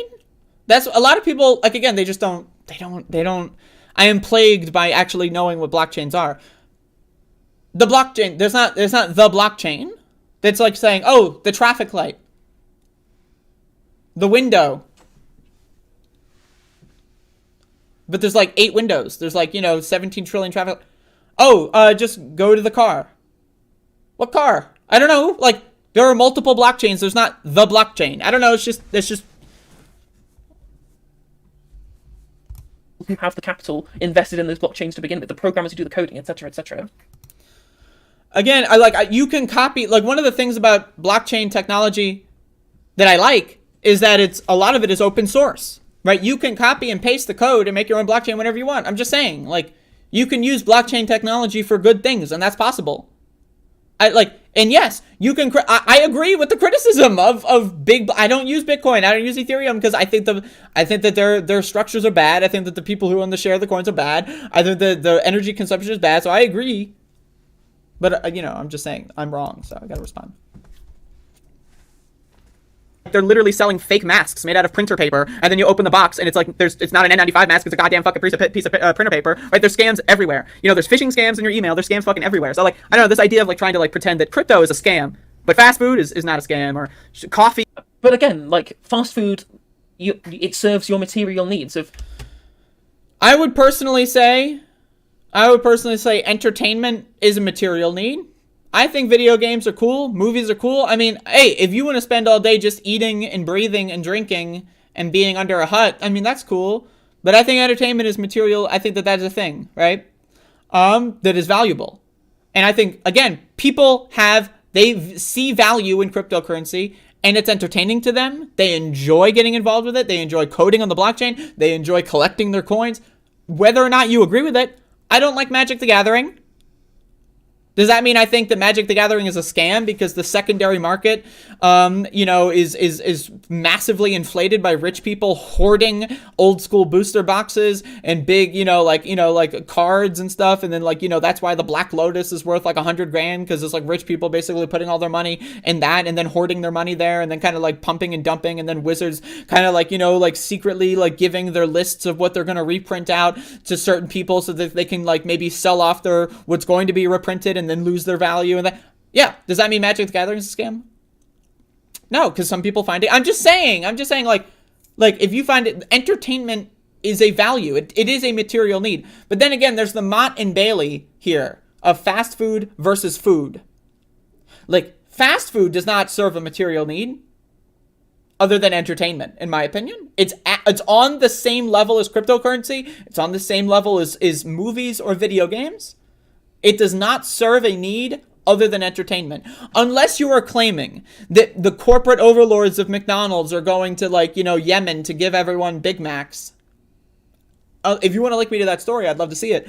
But again, like I'm just saying, right? Like, if we're going to criticize fast food, we're going to criticize it with the intent of food is a material need. Yes, you need food. But I would also say, honestly, I would say you need entertainment in some capacity, but it also is like a sub-level. I understand food is more important than entertainment for survival. Yes. That being said, fast food is entertainment. Food is not. Food is not fast food. They are not synonyms. Like, all rectangles are not squares, but all squares are rectangles. You know what I mean? So, if you don't eat food, you will die. Like, you don't have to gamble on monkey pictures on the blockchain without dying, right? Like, sure, there are more efficient ways to consume food with which you can't die. I absolutely 100%, would never try to... Again, this is a Mott and Bailey. This is a classic rhetorical strategy, and I'm not falling for it. Disagree with that fact. Absolutely, and I think there are plenty of regulations we should be putting on fast food companies. But that doesn't make it really a scam in the same way that a crypto rug pull is a scam. Because at least... Honestly, it sounds like, and I'm just saying no justice, I want to engage in this dialogue further. But it sounds like you're getting scammed by the fast food industry. Like, if you think fast food is somehow like materially serving people that need it, right? You're getting scammed, big style, epic style. This is a massive scam. So, but let me explain the scam to you, right? Like, again, so 1960s, there are a lot of food crises. Right, Richard Nixon, when he was president, probably one of the worst presidents ever, Richard Nixon basically told his Secretary of Agriculture to basically just do whatever you can to solve people's food crises, right, so that people wouldn't riot, because he was the Controlled Substances Act, he was really hardcore, he's a fascist, he was trying to fucking crack down on the 1960s social movements, and then also there was food insecurity. So what they did is they came up with high fructose corn syrup, right, and then that really, and then they also massively gave government subsidies to corn and other things. So that massively made meat cheaper, because how do we make meat? Well, we mass feed them grains and corns, and those are subsidized, right? And then, so the burgeoning processed food and fast food markets that started like really taking hold in the 40s and 50s, and in the 60s they were, and then all of a sudden in the 70s they were like, oh shit, we're benefiting from this massive corn subsidies, right? Oh, now we can put high fructose corn syrup in everything for like no charge, and then they get people addicted, right? But then also they're at an advantage because like other restaurants they cannot take advantage of those subsidies because they actually making healthier ingredients, and then they can lower their prices, which means that fast food actually became more accessible than regular food, healthy food, right? Which means that people were more likely to go to fast food, which means they can expand. I know I'm speaking really fast, please bear with me, I'm high, right? So that means they can expand, they can get fast foods on every corner, and now all of a sudden there's 15 different fast food chains, they all make the same product, and they're all unhealthy for you, and then they just basically took over everything. Now you can't even go to a supermarket anymore, you can't even go to a regular restaurant to get anything affordable, everything's like fucking super expensive at a restaurant or at a supermarket, but fast food is somehow still cheap. That's a scam. You got scammed. I'm sorry. You got scammed. You got scammed. I don't know. Like, if you think fast food is somehow on this level of like, oh, we need it. No, food. Yes, we need food. We do not need fast food. I am not talking about food when I'm talking about fast food. If I was talking about food, I would say food. But I'm not talking about food, I'm talking about fast food, okay? Fast food is entertainment, it's popcorn, it's filler, it's unnecessary. In the same way that cryptocurrency is unnecessary for human survival, but in its own way, valuable. Because I believe in freedom. If you want to eat fast food and you're not coerced into doing so, you should have the ability to do. on that level. But as we are right now, fast food is scamming everyone in this country, and I'm sure it's, it's abroad, because what happens in the United States is seeping all over the fucking place, right? Again, Richard Nixon bans drugs. All of a sudden, half the fucking developed world starts banning drugs. Why? Oh, because the U.S. did it, and USA. So again, what we do has a ripple effect in this country, but I understand my perspective as an American. This is my historical, I know more about U.S. history than UK history, so I'm just saying. Gained weight, or you've become like less well off because of all of the fast food you've consumed, at least you've managed to satiate your body with something. Whereas if you have, all of your money rug pulled under you because you've bought the wrong NFT token, or you've sent off your... like this idea that the only time people can use cryptocurrency is getting scammed. Like, yes, people get scammed in everything. Like, I don't know, man. Like people get scammed all over the place for all kinds of reasons. And also, let's be honest, if someone is spending $300,000 on an NFT and they got scammed, fuck them. Fuck them. I think when the rich people get owned, I think that's fucking hilarious, bro. I think when rich people get scammed, that's awesome. In fact, you know what? I'm in favor of scamming rich people. I'm in favor of scamming rich people. So when you say things like, oh, someone got their Bored Ape rug pulled or whatever, I'm thinking, based. That's cool. Fuck the Bored Apes. Fuck the people that own them. Give me that shit. But also in the same way, yes, there are more crypto scams and they're more likely to happen than email, maybe, right? But also, like, do you know why every email inbox and every email service, right, has a spam filter built in? Why? Because spam is so... Like, go to your email and look at the spam box that's built in and does a decent job at filtering. Right? You're going to see a lot of shit. Yeah, you're getting those emails. You're just not seeing them because email has been developed and improved to such a point where the scams are no longer that big of a deal. Crypto is still in the early stages, so yes, it is more. You are more likely to be scammed in the same sense that you are likely to be scammed more in, like, in the late 90s or early 2000s when email was like a lot of people were logging on, a lot of people were getting on computers, and there was really no spam regulation, right? So I'm just saying, like things improve, things are like, so I don't know, man. I just think it's weird. Ethereum, your wrapped Ethereum to the wrong contract and it's been lost into the fucking blockchain forever. Like, that's a different scam. Like, it's a casino. It's a gambling casino. I mean, first of all, like, the casino aspect of the market price, it's not the getting scammed is not part of the casino. And if you make a mistake, people make mistakes. Like, in my opinion, if you are getting involved with cryptocurrency and you don't know, like how to secure your wallet and you don't know not to click weird links, you're dumb and you deserve it. That's my opinion. I'm sorry. In the same way that if someone, buys like overpriced garbage that they think that like some stupid brand and that's, it tears apart in like 3 months, but they spend too much money on it and they got scammed. Honestly, I mean, like, I'm just saying you should look into the things you're going to put money into. I'm just saying, I'm not like, people get scammed everywhere all the time. Like, yes, is it bad when they get scammed? Maybe, sure. But if you are, like, again, you don't need to put money into NFTs. You don't need to put money into cryptocurrency. Right? And if you don't do your research and you get scammed, like, that's why people say don't put more money in than you're afraid to lose. That's why people say that with the stock market. I'm not going to put money into things that I don't research. That's just, and if you do, I think that getting scammed, honestly, might be a net benefit. Let's say you get scammed and then a little bit, and then, like, I don't know, you learn about how to avoid getting scammed and you never get scammed again. I don't know. Let's be real here. Like, what happens when someone gets scammed? They hopefully learn from the lesson and don't get scammed again. I used to get scammed when I was a fucking teenager playing around on the internet. I got scammed a couple times with my little, like, money that I had, But then guess what? I learned from that and I haven't gotten scammed in a long time. I'm just saying. Like, I don't know. Like, maybe getting scammed isn't the worst thing in the world. Maybe this, like, getting scammed isn't like, oh, it's all a scam. We should all learn from our mistakes. We should all be constantly improving. That's just my opinion. Like, I don't know. And if someone gets scammed out of, like, $500,000, they're probably a rich person, and I don't, honestly, fuck them.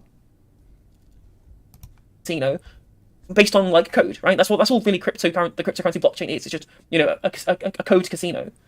That's not true. If you're gonna make no, again, that's not how blockchain is. That's not, the markets are the casino. The markets are where the price goes up and down. That's the market. That is the cryptocurrency market.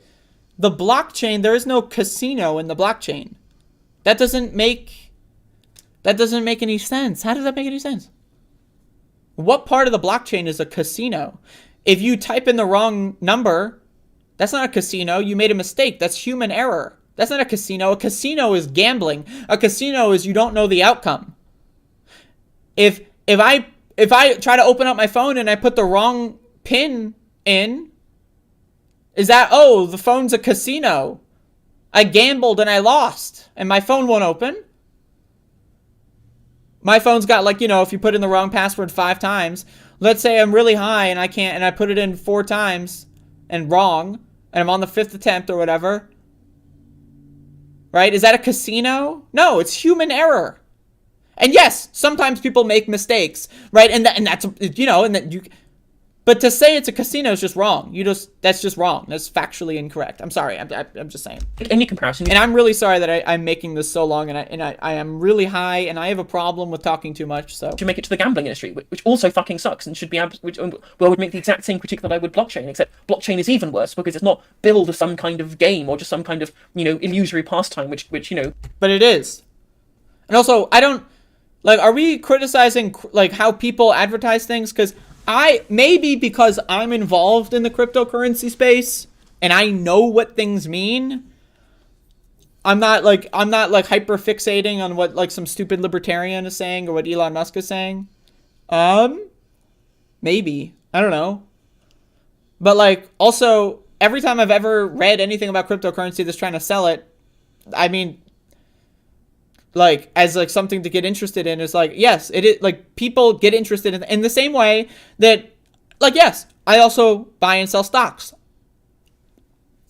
So when I buy a stock or sell a stock, you know what I do? I look into the company. And that's entertaining to me. Looking into companies, you know, seeing what they do, seeing and all that, learning about that, that's entertaining to me. I don't know. Maybe I'm fucked up. Maybe I'm stupid. I find that entertaining. Am I not allowed to find that entertaining? Maybe I should read a book. Maybe I should do that more if it's possible, right? But I personally find reading about companies and what they do and seeing if I want to put my, like, you know, $10 into their stock or whatever, I find that to be entertaining in the same way that I find trading cryptocurrencies to be entertaining because I like gambling. Trading is gambling, and I like gambling. And I find reading about like other kinds of cryptocurrencies, I find that entertaining because I like to know what to gamble on, and I like to know, like, where people come up with this stuff and what kind of things they do different. It's just, I don't know. I find that entertaining, but I'm not allowed to, I guess. I don't know. Casinos, like, explicitly market themselves as come play the game, whereas crypto is being marketed by these people as some kind of revolutionary way of decentralizing authority away from central banking, which I think is, like, it's a yes and scenario. Like, people will talk about the list of positive things, and it's yes and, right? Like, yes, people advertise this as markets and like I do, like a lot of people do that I see. I've seen a lot of people say it. And again, people say the same thing about the stock market. You can get rich, you know, if you were to, like, get on the GameStop bullshit in, like, fucking 2020, you'd also be rich. I'm just saying, right? Like, people market these things in all kinds of different ways. People see all kinds of different marketing. There is no central authority marketing cryptocurrency. There is no one central message that is sending out the torch of how to get, like, I don't know, maybe you see different things. Yes, there are people that will say cryptocurrency is revolutionary to get away from authority. And in a way, it can be. right? But it's a yes and, right? It's a nuanced conversation. There's a lot about cryptocurrency that is anti-authority, and that, in my opinion, a lot of it's good, a lot of it's bad, right? But again, authority just means people that have power over me. Rich people have power over me in a lot of ways, right? And so in a lot of ways, cryptocurrency is bad and when being anti-authority, right? But also when it comes to state, which the state has other kinds of unique monopolized versions of power, like they can put me in steel cages, for example, right? So I'm just saying, right, like it's you make a calculation, but it's a yes and scenario. People market this in all kinds of different ways. Like, I don't know. Net negative utility overall. Like, who determines what's a net negative utility? I think playing new video games on super AAA fucking 420 69 graphics is net negativity. I think driving cars is net negative. I don't know, man. The stores are not a scam. I don't know. To me, it's just a hyperfixation that people have. And they also take this moral grandstanding that I despise. Oh, the environment! You know, like fucking scrolling on Twitter all day does more harm to the environment than anyone like trading fucking like meme coins. Like, I'm sorry, you're just... That's just like... Wrong. Like intellectually wrong. No, wrong. Now again, we can bring up studies, we can bring up sources. Trading meme coins... Now again, I am plagued. Ugh! It hurts to be me. Plagued by knowledge. I trade meme coins. Most trading is done on a centralized exchange. Most trading of cryptocurrency, but when I mean most, I mean like 99% is done on centralized exchanges. What that means is it's not the blockchain is not transacting anything. The blockchain is doing nothing at all. These centralized exchanges are all built in the same way stuff like Twitter is built, where they use they're not using the blockchain. Okay? I'm just saying, they're not using the blockchain. Most trading is done on centralized exchanges. So when you're trading meme coins, you are not transacting on the blockchain. It is not the same as a blockchain transaction. Most people put all their money on crypto on a centralized exchange. I have problems with that. I think you should put it off exchange. Okay. But again, like, I am plagued by knowledge here. Mining does use a lot of power, and that is a problem. And it's also being improved in a lot of coins. And again, I don't advocate for Bitcoin. I don't advocate for Ethereum. Most cryptocurrencies don't use the same technology that Bitcoin or Ethereum do. And that's why when I say most, I mean most. Meme coins, a lot of meme coins like built on Solana, built on there's some meme coins on Hive that is, there's a lot of other blockchains that are super good for the environment that, are literally just like using Twitter. So I'm plagued by knowledge. Now, if you want to talk about Bitcoin, yes, you're right. Bitcoin is bad. But most trading is not done on it's not like someone's posting up on the IRC like, hey, send Bitcoin to this address and I'll send it back. I'll send this to your Ether address. That's not how trading works. Most of 99% of trading is done on centralized exchanges, which act just like Twitter does, just like YouTube does. Every time you send a tweet or do a Google search, it's the same amount of information being processed. I'm just saying. That's just completely wrong. Like, the Twitter servers will continue, using energy regardless of whether I log on to the Bird app or not, right? Hey, so will crypto exchanges. Sometimes I take a couple weeks off, right? I don't like to trade all the time. Sometimes I'll take a couple weeks off. Guess what? Somehow the price has changed in between me logging off and logging back onto my trading websites. Somehow the price has changed. Whoa! That's how servers work. Whereas with a blockchain, if you it will not use the energy unless you want it to use the computational energy to be able to mine the cryptocurrency in the first place. Or you don't have to mine cryptocurrency to use cryptocurrency. That's to equate mining with individuals just like trading or transacting or even just trading on a centralized exchange. It's just that's not the same thing. These are different things that have different criticisms. To be able to have the gas or to be able to make the transaction. That's why the blockchain is so environmentally damaging. And again, the blockchain, there's only one in the world. Again, this is just wrong. You don't know what you're talking about. And again, I'd love to have a real-time conversation, and hopefully this will come out of this. And I'm not even halfway. I'm a third through. Oh my God, please. I'm plagued by wanting to talk too much. Ridiculous comparison. Like, you're going to make the comparison to fast food or whatever, where, we slaughter loads of animals every year with which to be able to prepare not just fast food, but all meat products, all dairy products are from this ongoing conveyor belt of exploited animals over and over again. A large portion of which probably just ends up in the trash, right? In fucking landfill. That'd be a better comparison, because the continual mechanisms of capital has to continue churning that in the desire for infinite growth, because that's what neoliberal capitalism demands. right? That'd be a better comparison to make in this situation. And even then, it's not as good because food actually fucking, you have to eat. Again, fast food and food are not the same thing. But also, like, I think, like, again, if you want to make the argument that mining is, and again, I advocate to improve it, I advocate to regulate, I don't know, like, again, the video is titled I'm Wrong About Crypto, but it's not really telling me I'm wrong, it's just describing really their criticisms, and we're kind of talking past each other. So if we want to, like, do a real time, that'd be cool. But to claim mining and trading on a centralized exchange are the same thing, it's just wrong. It's just wrong. It's just wrong. Like, it's factually, and as she said, intellectually incorrect. Which, that's a good phrase, and I'm gonna put that in my speech, because I like that. What? Help. I pressed the space bar. You don't have to buy the fucking monkey picture. The receipt for them. And again, all NFTs are monkey pictures. There's not just one blockchain. There's not just one NFT. Again, it's just like you don't know what you're talking about. And that's fine. Like, I don't know. Like, there's a big debate about nuclear power when it comes to green energy and renewable energy. I'm going to be honest. I haven't done the research. I don't know about nuclear power. A lot of people I really respect say it's the only way to go and to solve the climate crisis. A lot of people I respect say, don't fucking do it. It's going to be a problem. Trust me. And I haven't done the research. But you know what I'm going to say? I don't know. I'm not just going to like reflexively pick a side and then make a bunch of like talking points that I haven't in-depth researched. I don't know. I'm just saying. The monkey picture even. Yeah, exactly, Reeve, exactly. Like, I mean... Literally not even true. Even non-animal products have slave labor. That's also true. Doesn't mean we shouldn't care about it.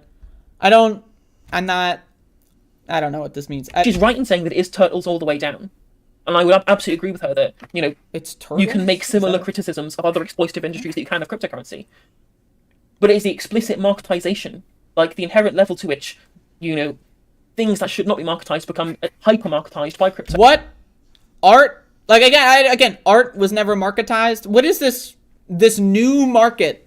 Like, there are new markets because there's new markets being produced every day.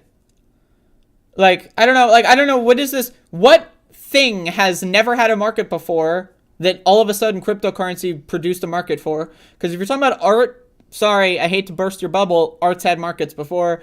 Like, if we're talking, like, I don't know, man. Like, it's just wrong. That's just, like, a stupid argument. It's just stocks existed. Like, it's not like there wasn't stock markets before fucking crypto came along. So I don't know what you're talking about. Like, I don't know. So without the oversight of, some kind of democratic elected body to be able to regulate that. Like, the reason why casinos can exist is because they're heavily regulated, and crypto just fucking isn't. And because of Crypto is heavily regulated. I don't know what this... Like, again, plagued by knowledge. I've been in crypto spaces for 5 years, 6 years. It is compared to like 6 years ago, crypto is heavily regulated. Joe Biden's signing executive fucking orders on that shit. Like, I mean, like, like the fucking, like, there's governments getting involved in lawsuits over crypto. Cryptocurrency is heavily regulated. Now, again, you can advocate for further regulations or different regulations, and I may or may not agree depending on which ones we're talking about, right? But again, to say it's completely unregulated is just wrong. It's wrong. It is factually, it is intellectually incorrect. And I genuinely like that phrase. I'm not saying it in a mockery sense. I think it's a good phrase. The way in which capitalism is structured, where people are just desperately trying to get out of the fucking 9-to-5 misery grindfest, they're going to be the people who are going to be most susceptible to being pulled in by a crypto scam that says, look, if you just hold the bag on the monkey picture. People are susceptible to crypto scams. People that are susceptible to scams might be susceptible to crypto scams. Huh. Whoa. And again, the monkey picture. Do you know what the cheapest NFT is in the Bored Ape Yacht Club collection? It's like fucking $500,000. If someone's getting scammed into throwing $500,000 away, again, boo fucking who? That's more money than I've ever had or spent and ever made in my entire lifetime, combined, like times 5, 10, whatever. If someone lost that much money on a fucking Bored Ape because they're stupid, fuck them. I'm just saying, I don't know. See, you might end up being able to escape the rat race as well. Like, there's a specific criticism. No one is buying a Bored Ape to escape the rat race. I'm sorry. That we have, based on the way in which the blockchain functions as an entity. And again, the blockchain. There's like fucking there's like I don't know last time I checked there's like 15,000 different blockchains. So I don't know which one the blockchain is. I don't know. I wish I knew. But again, plagued by knowledge. Which crypto works as an entity. I mean, it's also like we can get into the way in which the crypto mining and the currency as itself is inherently going to be deflationary at the end because these are all limited supply coins that will stop being able to be mined. That's not true. What does that mean? These are all limited supply. That's not true. I mean, look at Dogecoin. Like, you had to have heard about Dogecoin. Some people pronounce it Dogecoin. They're wrong. It's Dogecoin. Dogecoin is purposefully made to be inflationary. Not every cryptocurrency is limited supply. Not every cryptocurrency works on proof of work mining. That's just wrong. Please stop saying stupid stuff that you're wrong about. I'm just, it triggers me. I am plagued by knowledge, folks. This is the curse. Having to live knowing what I'm talking about. Oh no. I'm not trying to be too rude or mean, and I hope we can have a real-time conversation. And I followed her on Twitter. You know, I might DM. I don't know how to start conversations. I don't know, like, hey, I saw you made a video about me. Haha. Like, I don't know, man. What do I do about that? I don't know. But you know, I'm not trying to be rude, but also that's just not real. That's just not Bitcoin. Yes, and if you want to criticize Bitcoin, sure. But like, you're comparing criticisms of Bitcoin with criticisms of proof of work, criticisms with certain blockchains, criticisms of certain communities around certain blockchains, criticisms like, first of all, it's the monkey picture, then it's Bitcoin, then it's this, and then it's the blockchain. This is like, you don't know what you're talking about. At a certain point, right? So once it gets to that point, it will automatically become deflationary, which makes it like terrible as a currency. Because no one will ever be incentivized to spend. Like, it's a long argument, but just be safe to say that something which has the end point of necessarily becoming deflationary is bad. That's not a good market. That's a bad market, right? So even if you, I mean, as far as making money in the short term, it's a good market. I don't know. Like, is Magic the Gathering? Is trading cards? Trading cards are inherently deflationary, right? Like, okay, I know a lot about trading card markets because I have an eBay store. There are so many The Legend of Blue Eyes White Dragon booster boxes. Yu-Gi-Oh! This is my preference, right? Every time someone opens up a booster box, there are less total booster boxes, which means the value of every sealed box goes up, right? So, you know, in the same way that there are so many like ultra rare Exodia pieces, over time, sometimes people, like, I don't know, they get water damage, you know, their fires, like their cards burn, there are less. Does that mean Yu-Gi-Oh! Is bad? Does that mean we shouldn't, like, buy and sell Yu-Gi-Oh! Cards? Like, I mean, like, yes, if we want to talk about in the utopian sense, absolutely. But I mean, like, the idea that, like, deflation is bad or inherently means that, like, you know, buying or selling something is a bad deal. Like if I buy a Blue Eyes White Dragon booster box, I know it will increase in value in the future because of that sort of deflationary model. But again, that is, of course, if you're acknowledging it to be a speculative asset. Now again, what is a currency? A currency is just exchanging things for value. Like the idea that, oh, it doesn't work for a currency. What even is a currency? Like, what is the difference? Like, anything can be bought and sold. The United States dollar is a currency. So is the Canadian dollar. Gold is gold, not a currency. You can buy and sell gold at pawn shops all the time, and then use that for money. Like, again, what is a currency? Currency is just exchanging something for value at the end of the day. Right? So if I can exchange my US dollar for food, and then maybe, like, turn the food into a different kind of food, and then sell that food for more US dollars, the food is just, you know, it's a product. It's also a currency in that sense. I don't know. I'm just saying, like, this idea that some, like, currency needs to be as, like, yes, I don't have Bitcoin. I don't like Bitcoin. I think it's stupid. But also, Bitcoin is not every cryptocurrency. Bitcoin is not the blockchain. Bitcoin is one of, like, 15,000 cryptocurrencies. So, I don't know, like, if we want to talk about just Bitcoin, okay, yes, I agree. Like, Bitcoin, deflationary for a currency. You know, if you want to use it in the future, also, it doesn't really matter that much because, like, again, you can trade fractions, so it's not really deflationary because there's fractionalization, right? So, I don't know, man, like, but also, yes, I think Bitcoin is generally bad. I don't like it. But also, again, there's the conflation of all these arguments. If you're looking at it from like, a market-based perspective, which, you know, I don't like markets that much. Even if you look at it from a purely market-based perspective, they're still bad. They're not good. It's not a good way of being able to do this stuff. Okay, and I don't know. And that's why we have an issue with crypto as a thing, and that's why it's not analogous to all the other things that she's trying to make it analogous to. I disagree. Yeah, Jimmy I think Fallon it is, and Paris though. Hilton, I don't know anything about them. I'm going to be honest. I think a lot of the celebrity worship in crypto culture, and just in general culture, by the way, that's how people act in general. Celebrity worship is cringe. It's loser garbage. So yeah, I don't give a fuck about Jimmy Fallon or Paris Hilton. I don't care. I know that they got like the Bored Ape bullshit. The Bored Ape bullshit is ridiculous. I mean, like, that's the other thing is crypto bros do actually make it extremely easy to like make crypto look bad, and that's a whole criticism I have as well. I mean, that is true. That is very true, and the Bored Ape stuff is inherently cringe, and the celebrities getting involved in it is also cringe. Like, the idea that people think NFTs and Bored Apes are like the same thing. That's like when someone calls like every video game Mario. Like, you know what I mean? Like it's like it's. But you cannot deny that the way in which the NFTs have materialized within the public consciousness, and the way in which they're being used in this space, is primarily this fucking. You can say the same thing about Mario and the same thing about Nintendo. I'm just saying, like, hey, past Andrea, pretty good. Now, again, I don't remember what I said in that video. Pretty, hey, spot on, intelligent, wise, some might say. These like kind of conglomerates of people who decide to turn like groups of similar JPEGs into a club with which you can use to market these things to be able to make sure that the token increases in value over time so that you can make sure somebody else is holding the bag. Like, again, she's acting like this isn't downwind of the individual incentive structures that are part of the NFT ecosystem. Incentive structures, man. I don't know what the fuck this is even supposed to mean. I really don't. Like, yes, the Bored Ape Yacht Club sucks, the marketing sucks, and it's stupid. Like, just because a particular video game could suck does not mean video games suck, does not mean that specific console that video game is on sucks. That's my analogy.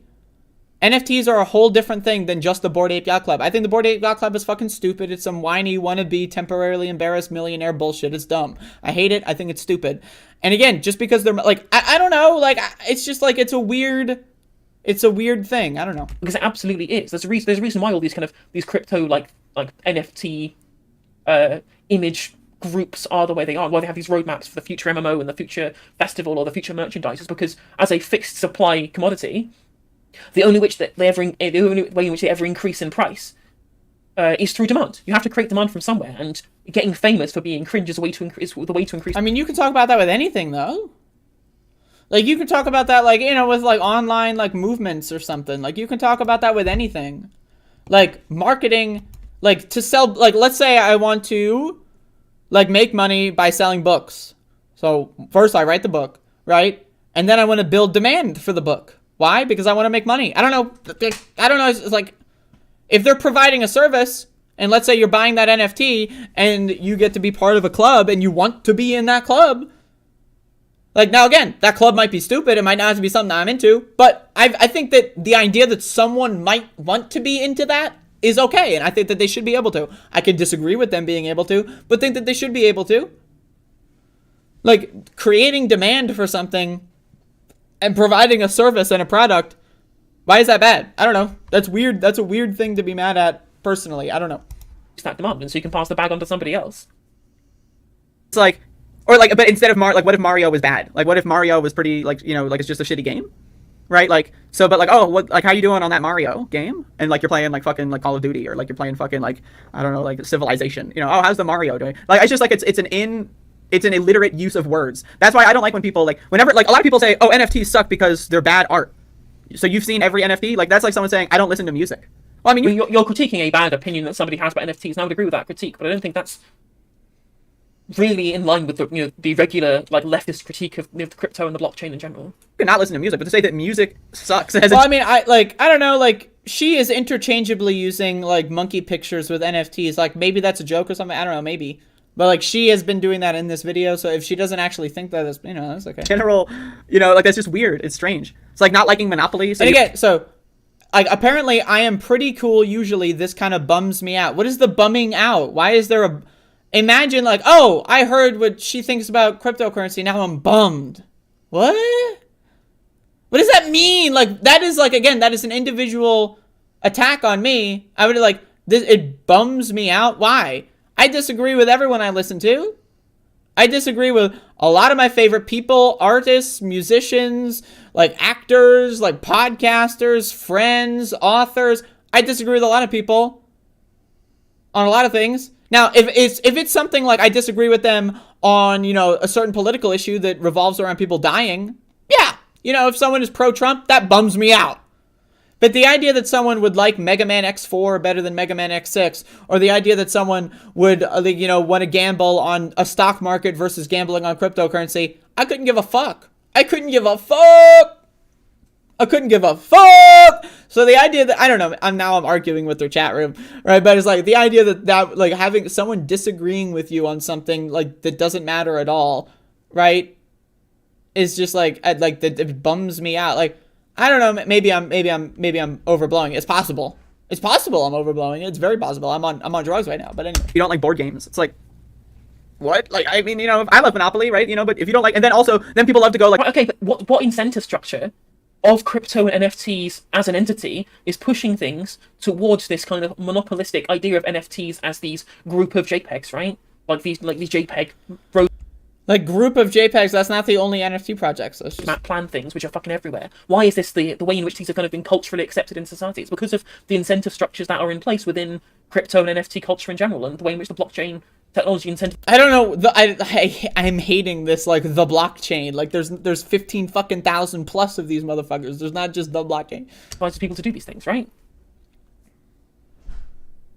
Yeah, exactly. You're absolutely right, Reaver. Like, if you want to make money off of an artistic project, even then, like, if I make a Patreon and I sell all of my art on Patreon, and let's say you need to give me $5 and you have access to all my art, so one person could spend like the minimum amount on my Patreon, right click and save every single art picture, and then post them all online, and then boom, I got scammed. Now there's no reason to subscribe to my Patreon, right? Now, NFTs, you're not buying the ability to see the picture. Nobody, unless you're a dumb fuck motherfucker, thinks you are buying exclusive access to see a picture. First of all, not all NFTs are pictures. First of all, NFTs aren't pictures, they're lines of code. And right, not all of them point to pictures, not all of them are about pictures, not all of them about monkeys, right? So, I'm just saying that number one. Number two, right, the idea that anyone's marketing NFTs as you buy exclusive rights to the picture is just dumb, right? Art theft does not work that way. So what happens is, though, now imagine, right, there are people that will, like, again, steal other people's art and then use it. Like, let's say a lot of marketing sites will use this, right? They will go to certain websites, right, download images, re-upload them, or it's just like plagiarizing. They will re-upload them to their image and then profit off of it, right? That's a problem. Art theft is a problem. Art theft is a bad problem that happens everywhere. Like, should we ban photocopy machines because someone drew something amazing and I copied it, I photocopied it and then sold them all? So we should ban photocopiers? I don't know, man. I think she's taking you seriously word for word, and you're clearly having a laugh in the video. You should talk in real life. I would like to. But again, I am plagued by also, I have a curse that I need to respond to my criticism. So, that's what I have to do. I must. It's like the bat signal or whatever. So I must. NFT would be what? What kind of NFT project would you support? One that provides to me like something that I deem as valuable. So like if an artist I liked made an NFT project and I liked them and I liked what the project was promoting, I would purchase that NFT project. So. But I've seen none that interest me. But it's worth more to the person who buys the NFT than the person who mints the NFT at the end of the day. Because it's not even that good for artists either. I mean, like, I don't know, like, why does something need to be like super good? Something needs to be groundbreaking in order for it to justify its existence. I don't know. Without you being high, preferably. I don't know what this backlash is. This is like some Richard Nixon, like, like real bad. Like, this is y'all, like, No. Don't police my drug use. Is the video on? Yes. People have been minting NFTs of any old shit. Like, people have been minting NFTs of Grant Kirkhope stuff from, like... I mean, people have been, like, making T-shirts with other people's artwork on it. I don't know. Like, in fact, like, NFTs do more... Like, this argument is bad because it postulates that NFTs are bad for art theft when actually NFTs solve a problem. Like, let's say you've got someone's original work and an exact, like, photocopied duplicate, right? How do you tell which one's the original and which one's not? Like, there was this recent art exhibit somewhere, I forget what it was, where they had some like famous guy's painting, right? And then they made very good reproductions of it, and then mixed them all up, mixed and matched them, right? And no one knows which one the original painting is. And then like, they sold them all for like an average price or whatever, you know. So, but that proves like, okay, art, you don't know which one's the original. You have no idea. Like if you make a very good reproduction, there's no way to tell which one's the original. That's one of the things that NFTs solve, actually. And I'm just saying that's, as far as, like, again, we're talking about digital images. We're not talking about having an actual physical painting, right? So how do you solve that in a physical painting? Like, I don't know, you sign the back of it, you know, you do something like that, but then again, you could reproduce that. But you could do like some, you know, like the $100 bills have those weird plastic strips in them, right? There's ways to try to prevent reproduction.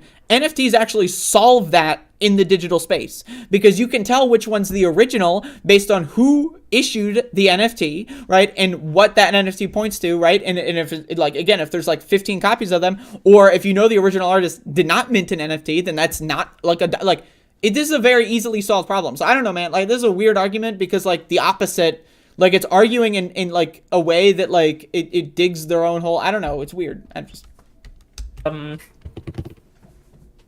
what fucking studio was it? Rareware, right?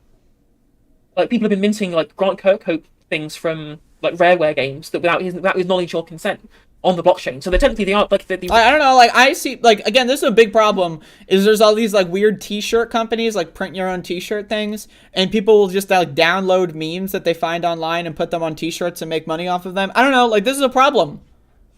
This is like a huge problem everywhere. I don't know. Like, the idea that NFTs are a unique evil in this space is just wrong. Receipt for that stuff is there already. And again, like, I'm saying, like, yes, evil is going to exist. Scams are going to exist. That means, like, in the same way that I don't think people that use print your own T-shirt websites are inherently bad, I don't think people that use cryptocurrency are inherently bad, or that cryptocurrency or NFTs are inherently bad. That's all I'm saying. I think that things can be potentially good. I'm willing to wait it out. I'm willing to see if there's any good things that come from it. I don't know why this idea, like, there's the moral grandstanding. It's like, this thing is bad, but also these things are good. Like, fast food is great. But, remember, is that the NFT isn't the image itself. The image is the receipt for ownership of that image. That's correct. That's the thing. Like to her, that was like some grandiose like punchline to the point. It's like, yeah, you're not actually buying the image, you're buying the receipt, or like whatever. That's the term that they use. It's not like a receipt isn't really a good. It's like it's a, you know, it's just like an authentication. It's like, you know, a deed to a house for someone. Like, yes, that's what an NFT is. You're describing the NFT. Thank you. I don't know. Like, if someone is buying an NFT and they don't know that, they're dumb, and honestly, fuck them, and I hope they learn it. I don't know. Am I bad to say that? Like, if someone buys a product without doing any research, if someone buys, like, a fucking, like, pickle jar opener, and it's like some weird silicone thing that barely even functions, like, and like maybe sometimes you can get it to work, like, and then ultimately you just never use it and you just try to open pickle jars normally again. Like, yeah, I mean, you got scammed, like, you know, that happens all the time. I don't know, like, you learn your lesson, you move on. Like, I don't know, like, this idea that someone's like getting scammed is like some, oh no, like now they're like paralyzed and in the hospital for 15 years. Like, I don't know.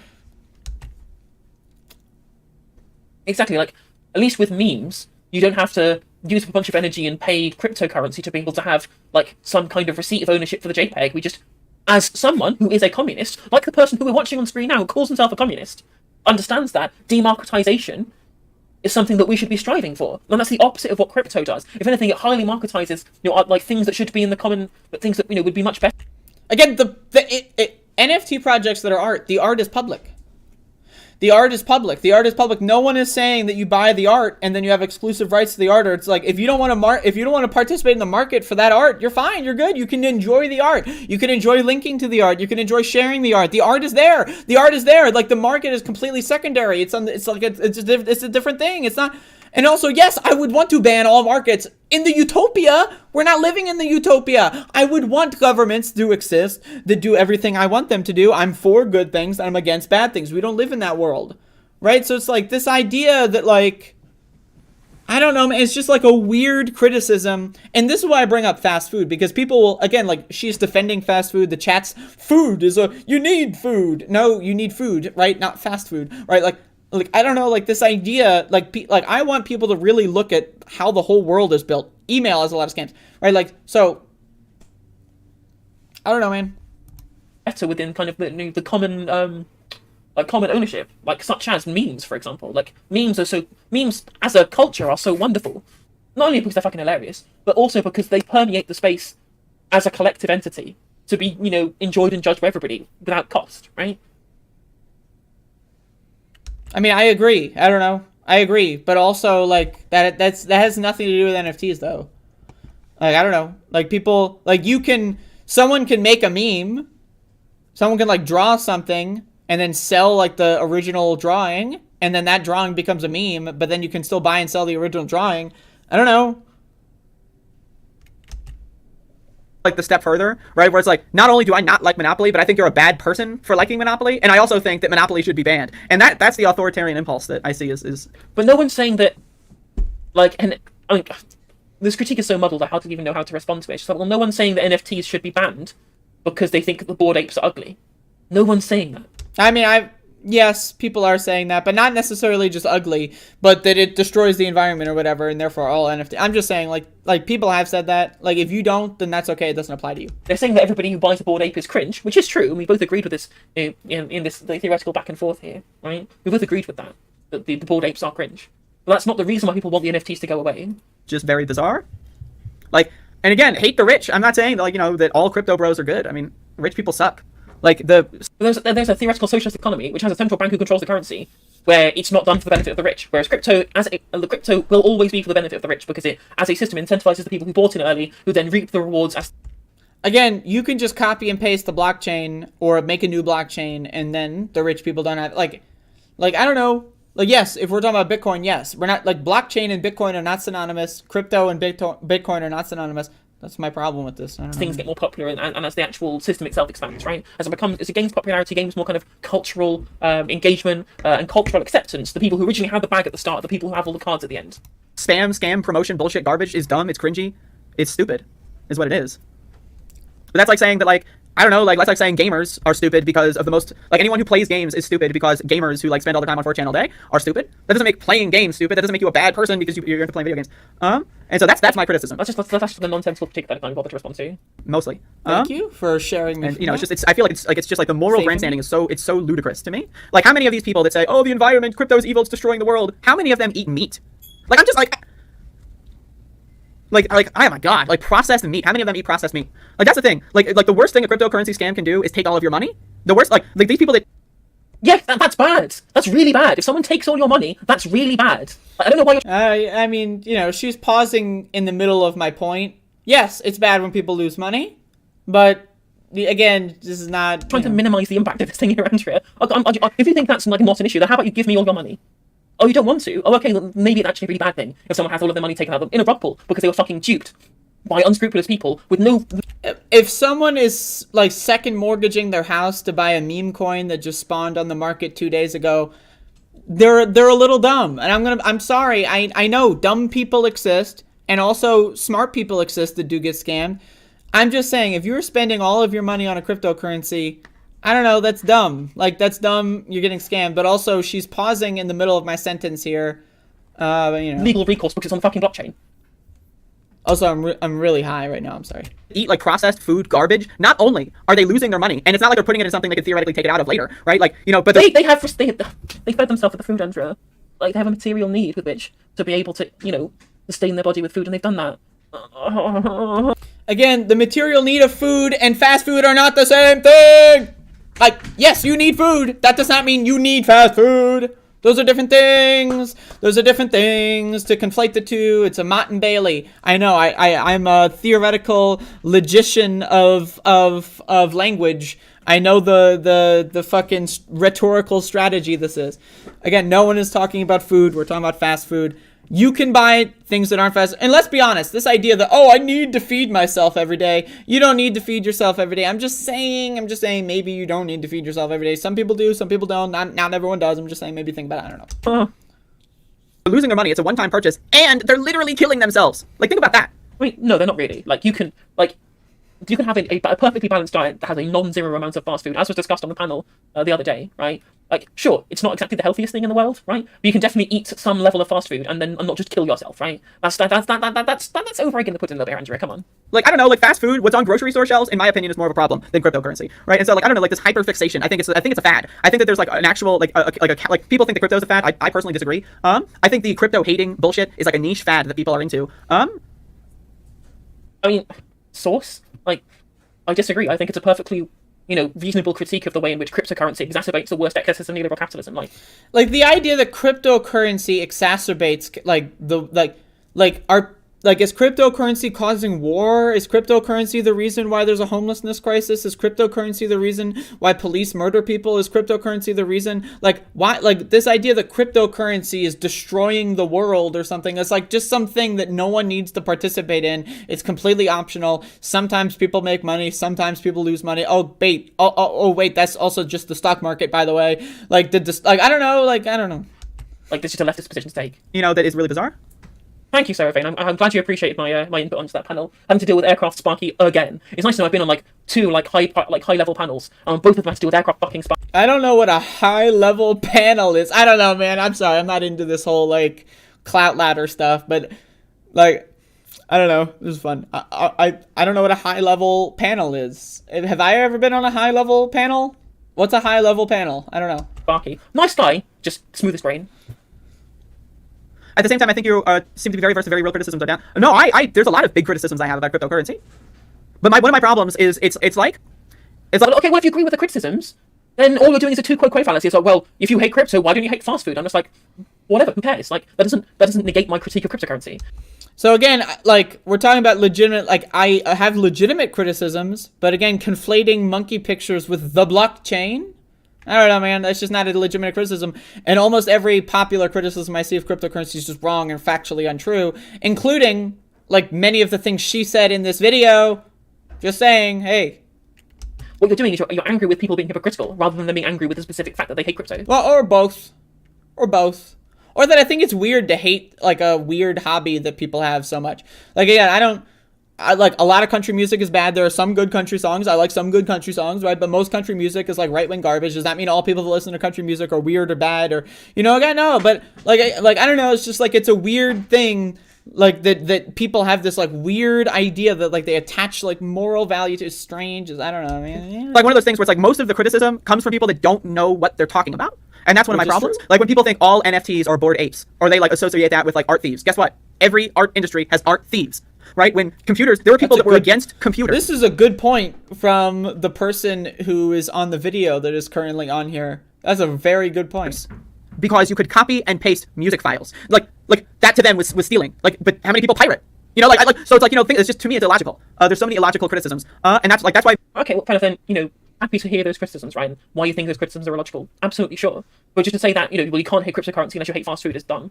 Makes it yes, there's a lot of scams in cryptocurrency. I never said you can't hate cryptocurrency if you don't hate fast food. I just said it's stupid to do so. Obviously you can. This person does, or, they seem pretty critical of fast food and stuff like that, but that's good. But a lot of people do. Obviously you can. It's just stupid. It is hypocritical, so. There's a lot of scams everywhere. I'm down to talk about the scammers. I'd love to. But as Sarah Vane, as was done in the Folding Ideas video, is just finance not under control of the banks. It sounds really good to people who want to be the bank themselves. As he quite eloquently puts it, they are sad that they're not the boot now, and they want to be the high-tech future boot. That's what it is. Is that they don't want to make a system that is more ethical than what we have now. They just want to be the person who's being unethical at the top. This idea that if you are involved in cryptocurrency, that you do not also want to fix the whole global society as well that we live in, is silly. Again, I don't know why that's a weird false dichotomy. Yes, you can use cryptocurrency. You can want cryptocurrency to be more democratic and advocate to do so and do actions to do so. You can use cryptocurrency and do that, and then also want the real world. You can do, or you can not care about cryptocurrency really at all and focus all of your energy on the real world. I don't know. It's weird that that's those two things are put against each other. Love to go in depth about, and there's a lot of cringy morons that are into NFTs. They're fucking loser fucking morons, and they suck. That's also but you can say that about people that like sports. There's a lot of cringy losers that like sports. Think about the damage. Sports isn't just fucking destroying the environment for profit. Yes, it is. Yes, it is. Yes, it is. These giant parking lots? All the giant forests that got destroyed for stadiums? Do you know, like, the money being wasted on advertisements? My God, flying players. Do you know how much money is wasted in jet fuel? Flying these players all across the country and the world? How much CO2 is being released into the atmosphere? You know, all the money being spent, like, you know, on the billboards and all the cars being spent to go travel to these stadiums. The sports industry, I guarantee you, does a higher number on the planet, on the environment than fucking cryptocurrency could even have its dream in its like, if, like, let's say the goal of cryptocurrency was to destroy the world.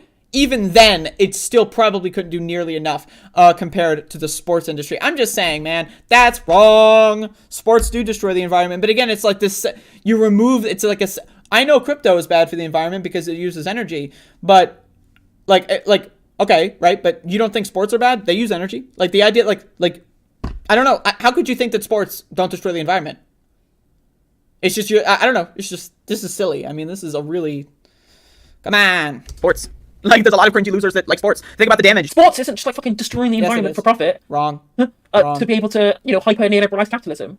Wrong. So many false analogies here. It's driving me mad. Wrong. You know what's super hyper capitalist? Pitting a bunch of cities against each other with these stupid ass sports teams, right? That owners own, by the way. Like, billionaires own these sport teams. Why don't the cities own the sports teams? Why don't billionaires own the sports teams? So the billionaires own the sports teams, and then they relate them to the cities, and they bring them into the cultural heritage. Oh, I love the Phillies, bro, because I'm born and raised. Why do you fucking that's like a billionaire fucking project. That's nothing to do with where you live. It's just named after you. Like, bro, like, there's just like, they built a stadium in your fucking stupid city, and then they fucking made you like make that part of your cultural identity to like this stupid ass sports team. Now again, if you want to like sports, that's fine, but to say that it's not like hyper capitalist is wrong. People have like literally rioted and killed people over sports games. Oh, my team. Your team, first of all, you have no stake in that team. The only thing that you share is like partial phonetic, like you know, they have PHILL, and then you in the city, like, I mean, like that's the best you got. You have no ownership stake in that sports team. You've made it up, like, you've built a parasocial relationship with these people, and then like you're gonna riot and kill. I'm just saying sports fans, I mean, again, I'm just like, no, I just say all sports fans are like that? No, because that's not my critique. But I'm just saying, this idea that sports doesn't destroy the environment, wrong. The idea that sports isn't hyper-capitalist, wrong. So, I don't know. I'm trying to bring people some awareness of some of the other ways that our economy scams us on a daily basis. On the bend. Please, Andrea, I love your content. Please stop being this cringe.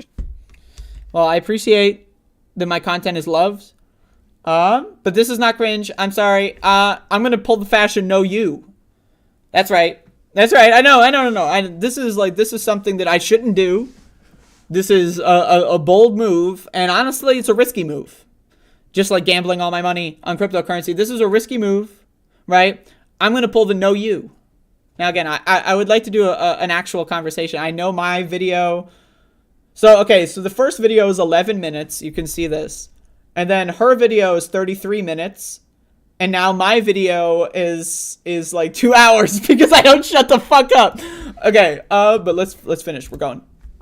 To society that sports does, right? It's a fucking fucking $1 trillion fucking industry that profits off of the suffering of people. It pays a bunch of people a lot of money, and a lot of these people that get involved in sports are poor people, so they spend their whole life wishing, maybe I'll get picked for the NFL, maybe I'll get picked for the whatever the other ones are, I don't know, right? So they spend their whole childhood hoping for a dream, and how many of those people actually get picked, right? It's a lottery. Yeah, and if they love playing football, or if they love playing cricket, like, if they don't succeed in becoming a professional, at least they spent their entire time playing cricket, rather than just... Yeah, and I guess, again, people have meaning and entertainment, and they view that in different ways, and that's fine. That's what I'm saying. If you enjoy cryptocurrency, if you enjoy gambling, if you enjoy getting involved in projects or coding or whatever, and you like it, and let's say you don't get rich, that's fine. Entertainment.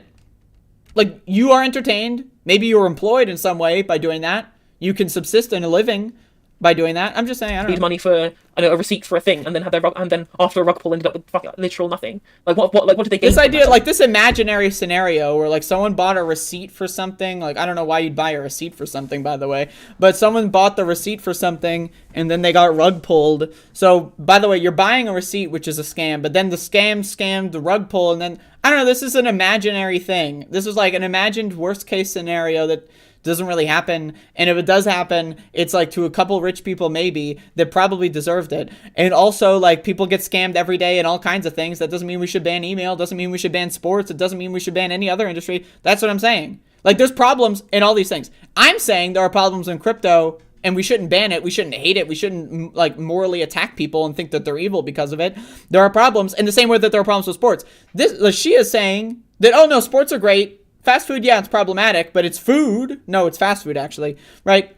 I don't know.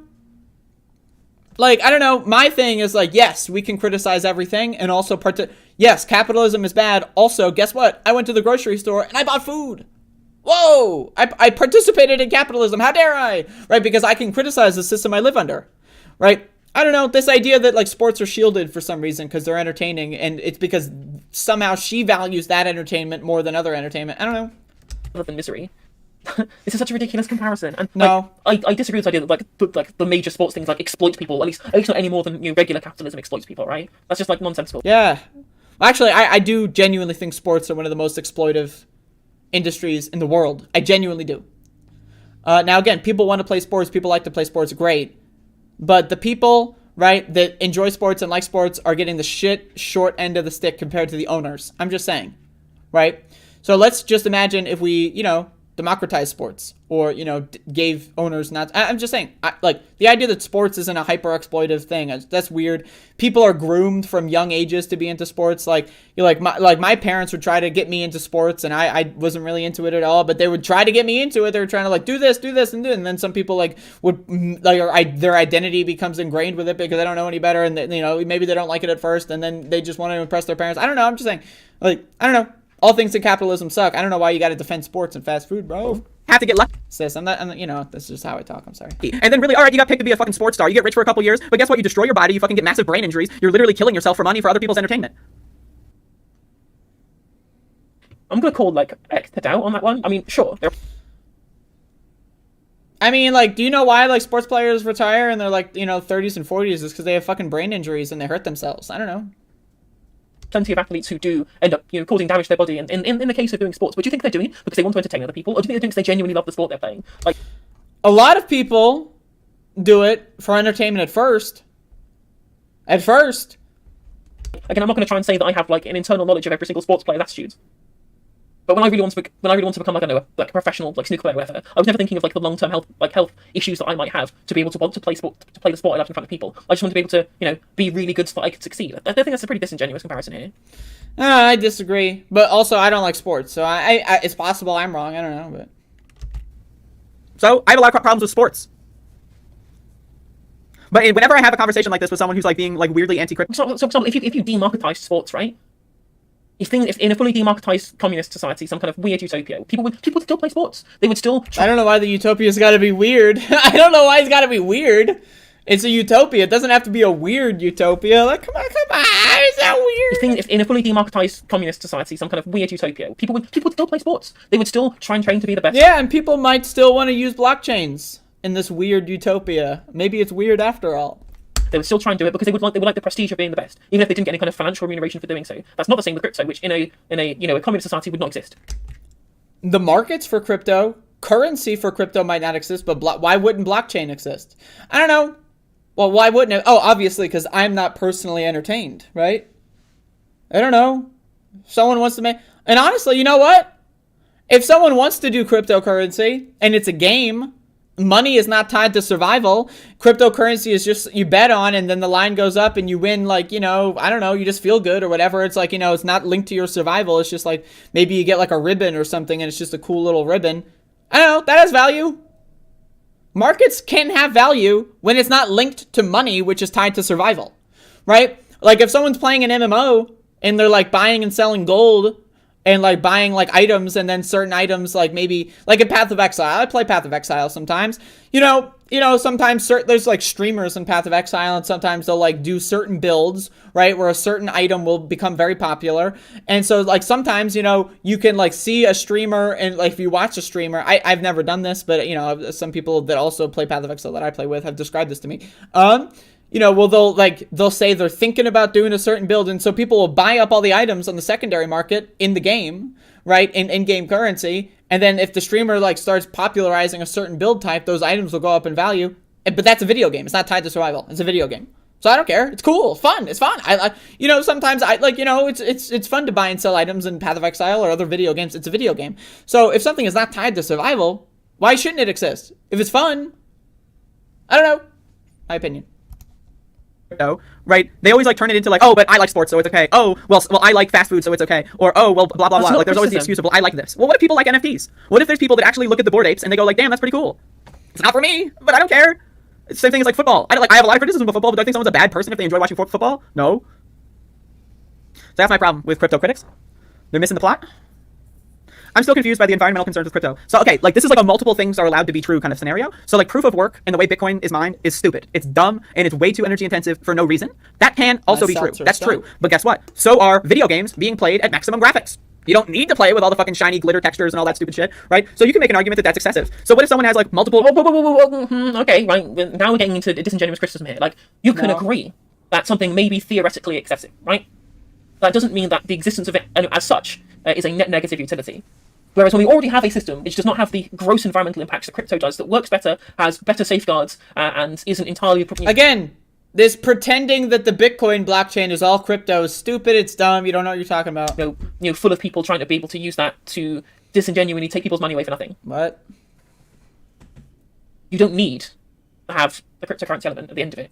Whereas to be able to have the video game in the first place, at least some energy has to be used, right? And then the difference in how much energy you use for a video game on full graphics... So it boils down to, I like video games, so therefore they have a right to exist. I don't like cryptocurrency, therefore it doesn't have a right to exist. By the way, I don't know what the difference between cryptocurrency and the blockchain and blockchains in general and Bitcoin and Ethereum. I don't know what the difference between any of these things are, so I'm going to advocate against them for different reasons at different times, and I'm going to talk... I don't know, this is just uneducated. And I would like to have this conversation because I do genuinely think that this video's existence, like, I mean, she is peddling a bunch of things that are incorrect, and I would like to educate her on. But also, again, I think we mostly agree on this stuff. I think it mostly is an agreement. But again, there's this reactionary, like, why did she make a video about me being wrong on crypto, but not make a video on me being wrong on something else? I don't know, like, why is the only time she talks about me on her channel? Again, I'm willing to make a friend here. This is cool. And I like when people talk about me, and I'm not trying to say you shouldn't, but I'm just saying, why didn't she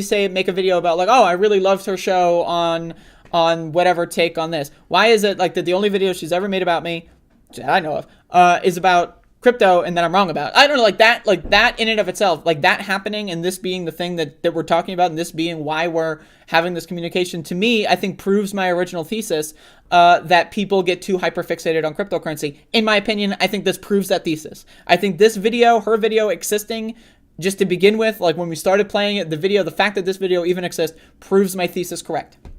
So normally, as opposed to using Bitcoin or using regular currency, it's like these aren't comparable. So again, now she's saying Bitcoin. Before it was crypto, and again, she means all the same things. Right. So before it was crypto, then it's the blockchain, then it's crypto, then it's Bitcoin, then it's Ethereum, then it's Bored Apes, then it's NFTs, right? But these are all different things in the same space. But those are all different things. Refrigerators in their house. Like, let's say they've got like a mini fridge in like 3 rooms in their house, and they've got like a fridge in the kitchen and like a fucking freezer in the backyard or whatever the fuck, right? Should that be banned? Like, that's excessive. The capitalistic society, modern society as we live in right now, is excessive. Like, yes, Bitcoin is one example. So are like climate controlling empty office buildings. Like, there's a study done throughout the pandemic of we should change all of those things. I agree. That does not detract from my criticism of cryptocurrency. Yes, when the criticism is bad, yes, again, I advocate for better blockchains, right? There are blockchains that do not use the proof of work miner method. That are blockchains that are much more energy, like if her argument is that all crypto is evil and therefore none of it should exist, then she's advocating to ban it, and that there is no such thing as even something that uses less energy in comparison to Google or Twitter or YouTube, even that's bad because crypto inherently has no right to exist. If that's her argument, then I wish she would say that. But she's like bouncing between that and then also the energy is like, that's why I advocate for better blockchains. I don't know, man. Offices were being shut down. They actually still were being climate controlled because, like, I don't know, they have documents in them or, you know, whatever the excuse is. So they've got these giant, empty office buildings with 24/7 air conditioning. Did anyone, like... Video game and appliances do not compare in the chat. I mean, they do compare. Like, if someone has 5 fridges, first of all, do they need that much food in their house? No. Do they need that many refrigerators? No. Like, do they need that excess? No, they don't. They don't need it. If the argument is we don't need cryptocurrency, we also don't need empty office buildings. We also don't need video games. We also don't need movies. Like, if the argument is, oh, we need food, then that puts everything else into another category. But then also they're saying, but we need video games. We need appliances. Okay, I agree. But then also, but everything I like is good, but everything I don't like is bad, and therefore we don't need. I don't know. It's just a weird thing. It's weird. It's strange. It's bizarre. All these people that hate Bitcoin going to talk about that? again, this is just like a two quote fallacy. It's just you criticize this thing, yet you won't criticize this thing. You're a hypocrite. And I'm like, well, we're talking about crypto right now, so I'm going to make. So, but she's also, when I'm pointing out other examples, she's also defending those things and saying that my examples are bad. Like, oh, like sports are great, fast food. I mean, yeah, it's not that great, but we need it. We need it. The golden arches will bring us salvation. Criticism. If someone says, "Oh, Helena, do you disagree with crypto?" Yes. Oh, well, you didn't voluntarily offer up the information that you were critiquing climate-controlled offices and empty planes flying during the pandemic. So, well, I critiqued them before. We're not critiquing them now, so that makes you a hypocrite. Like, that's nonsensical. I disagree. I don't know. Like, that's what. So whenever people talk about how bad Bitcoin is, I like to like again, if like they're like. I see every single day, I see left-wing streamers and people talking about NFTs and dunking on crypto bros and all that. Every single day, I do not see these same people talking about other things that are relation to, like, I don't know. Like, yeah, my criticism is that there's a hyperfixation that is silly and stupid, and that also a lot of people don't know what they're talking about. This video's existence shows that she has a hyperfixation on cryptocurrency and not anything else. The video existing in that case. But then she also shows that she doesn't really know much about what she's talking about. She just has a general argument against capitalism, which I agree with. But also, what is the solution? Like, yes, these things are bad. And what's the solution? If you're going to say something's bad, what's your solution? Then she's saying we don't need it. Well, I don't know. Like, what are these words like need? I mean, like, if something doesn't need to justify its existence to exist. I don't know. Like movies, like when movies first started coming out, did they need to exist? I mean, why don't we just write books and stories? Like, that's way easier. Why do we need all these movies being made? We need more actors and we need to build sets. Why we don't need this, so why should we put money into that? Because people want to. I don't know. People want to and people are doing it. Just broaden the conversation to capitalism in general. And you know, okay, but but let's say for example we are taking the existence of capitalism as a given. So I will also critique capitalism with you, Andrea, right? Absolutely 100%. But if we're taking the existence of capital markets as a given within the society, within the framework that we're working within, crypto is still negative utility because it's even worse than what we currently have. That's the argument people are making when they criticize it. I don't like. Is crypto or is it blockchain? I don't know. Simple. Is that it? Oh, that's a shame because I think there were again. I think okay. there needs to be like a reasonable discussion around what the world within crypto and how that affects us and things like that. When we have really lukewarm riposts to the critique, we're saying, well, you say that's bad, but you won't say other things are bad. These things that aren't quite analogous. Like, my critique of critiquers, right, is that the critiquers don't know what they're talking about. I know I'm repeating myself. Which, again, the conflation of the blockchain, Bitcoin, markets, all these things, is clear that she's never used cryptocurrency. She's never, like, really looked at, like, spaces revolving around them, or, like, she doesn't read crypto news. She doesn't really know, like, and that's fine. You don't need to know, like, like, I don't know. I don't, but also, like, you need to know, like, the idea that, like, you're going to defend fast food and defend sports. Like, if you, like, were to have agreed with me on sports and fast food, then maybe you can make this argument, but I don't know. Like, my thing is, yes, capitalism sucks. People should also be able to have fun. If people want to play sports and go to sports games, even though it's supporting the owners and the billionaires and they're getting rich and they don't really know anyone on the team, but they have a parasocial relationship with them because they're like weirdos, like I don't know, that's fine. If they enjoy it, that's fine. But I also think if someone enjoys cryptocurrency, it's fine. I don't know. I don't think it's that big of a deal. That's just my opinion. It just kind of like rubs me up the wrong way, but hey ho. Well, if you watch this, Andrea, happy to debate you. Okay. Absolutely happy to come on. Well, I wish I would have watched the ending before I made a 2-hour stream and debate this issue with you. Feel free to do so. Not a problem at all. Very happy to do so. That is my challenge to you. If you want to debate marketplace of ideas stuff, not even a Whoa! Why are we introducing a marketplace to the debating? What the fuck? I'm down to debate, but now it's in a marketplace? Ah. Oh. Not even a debate, maybe just a conversation. Maybe it doesn't even have to be antagonistic. I'm not fucking Vosh, right? We can just chat about it, because I believe we have a lot of issues that we agree on plenty of other things, right? Hell Not gonna, yeah, like, it can just be a conversation. I'm not gonna try and blood sports or anything like that. So yeah, if you're watching... Of course it won't be blood sports, because sports are canceled. Can the debate be on the blockchain? I hope so. Anyway, I hope you enjoyed this. Again, I respond to criticism on my show. Even though I do it excessively, and when I get high, I don't stop talking.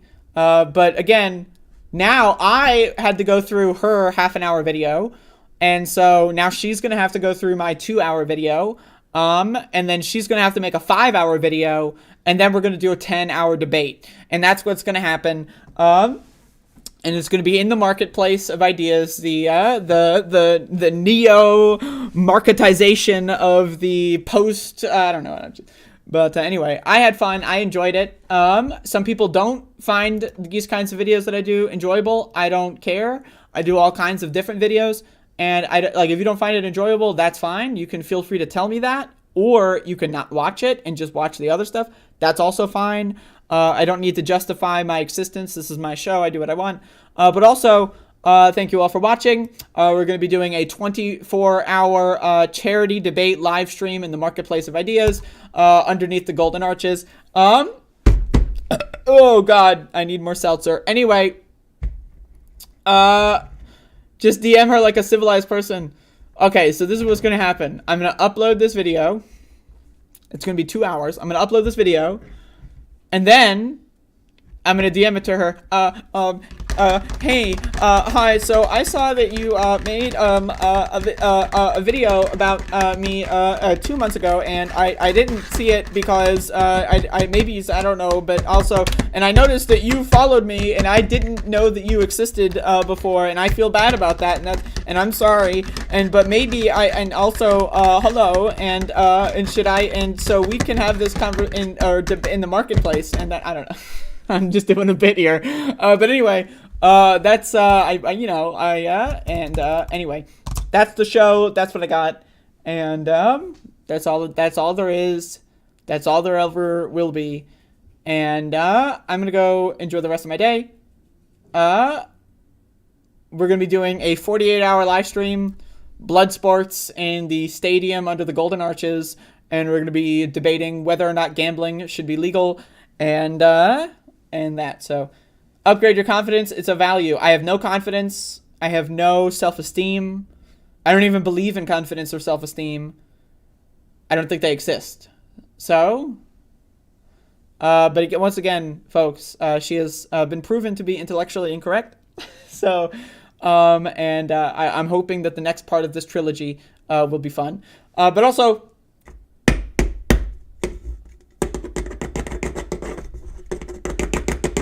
I don't know. I'm just making noises. That's it. It's a weekend. It's the weekend. Yeah. Oh! All right. That's it. That's the show. Goodbye.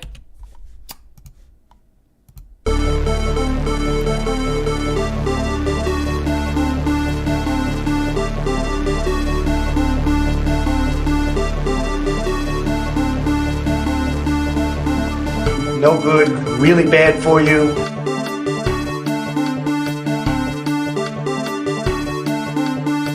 $7 million for reef fish management, $25 million to combat Asian carp, $2.5 million to count the number of amberjack fish in the Gulf of Mexico. Early in the morning, they went to the table with the black robe, the black shield, and they pulled out the vote.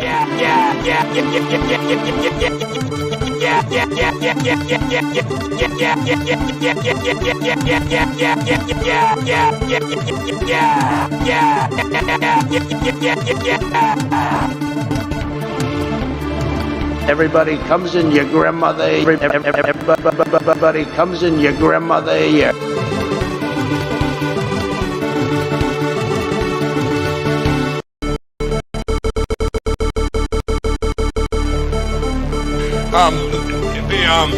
But it's a class action lawsuit against all machines, and that they're defective. Action lawsuit against all machines.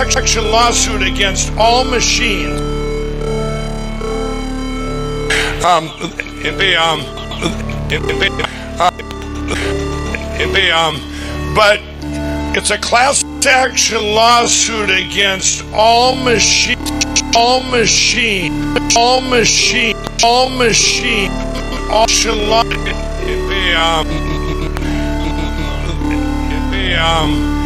But it's a class action lawsuit against all machines, and that they're defective devices.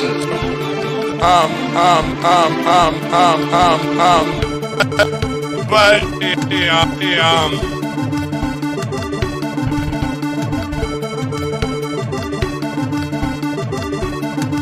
So, Brandon, I agree.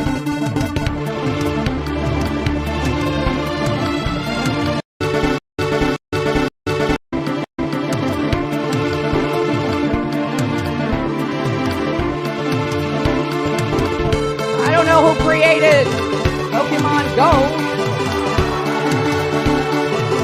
but I try to figure out how we get them to have Pokemon go to the polls.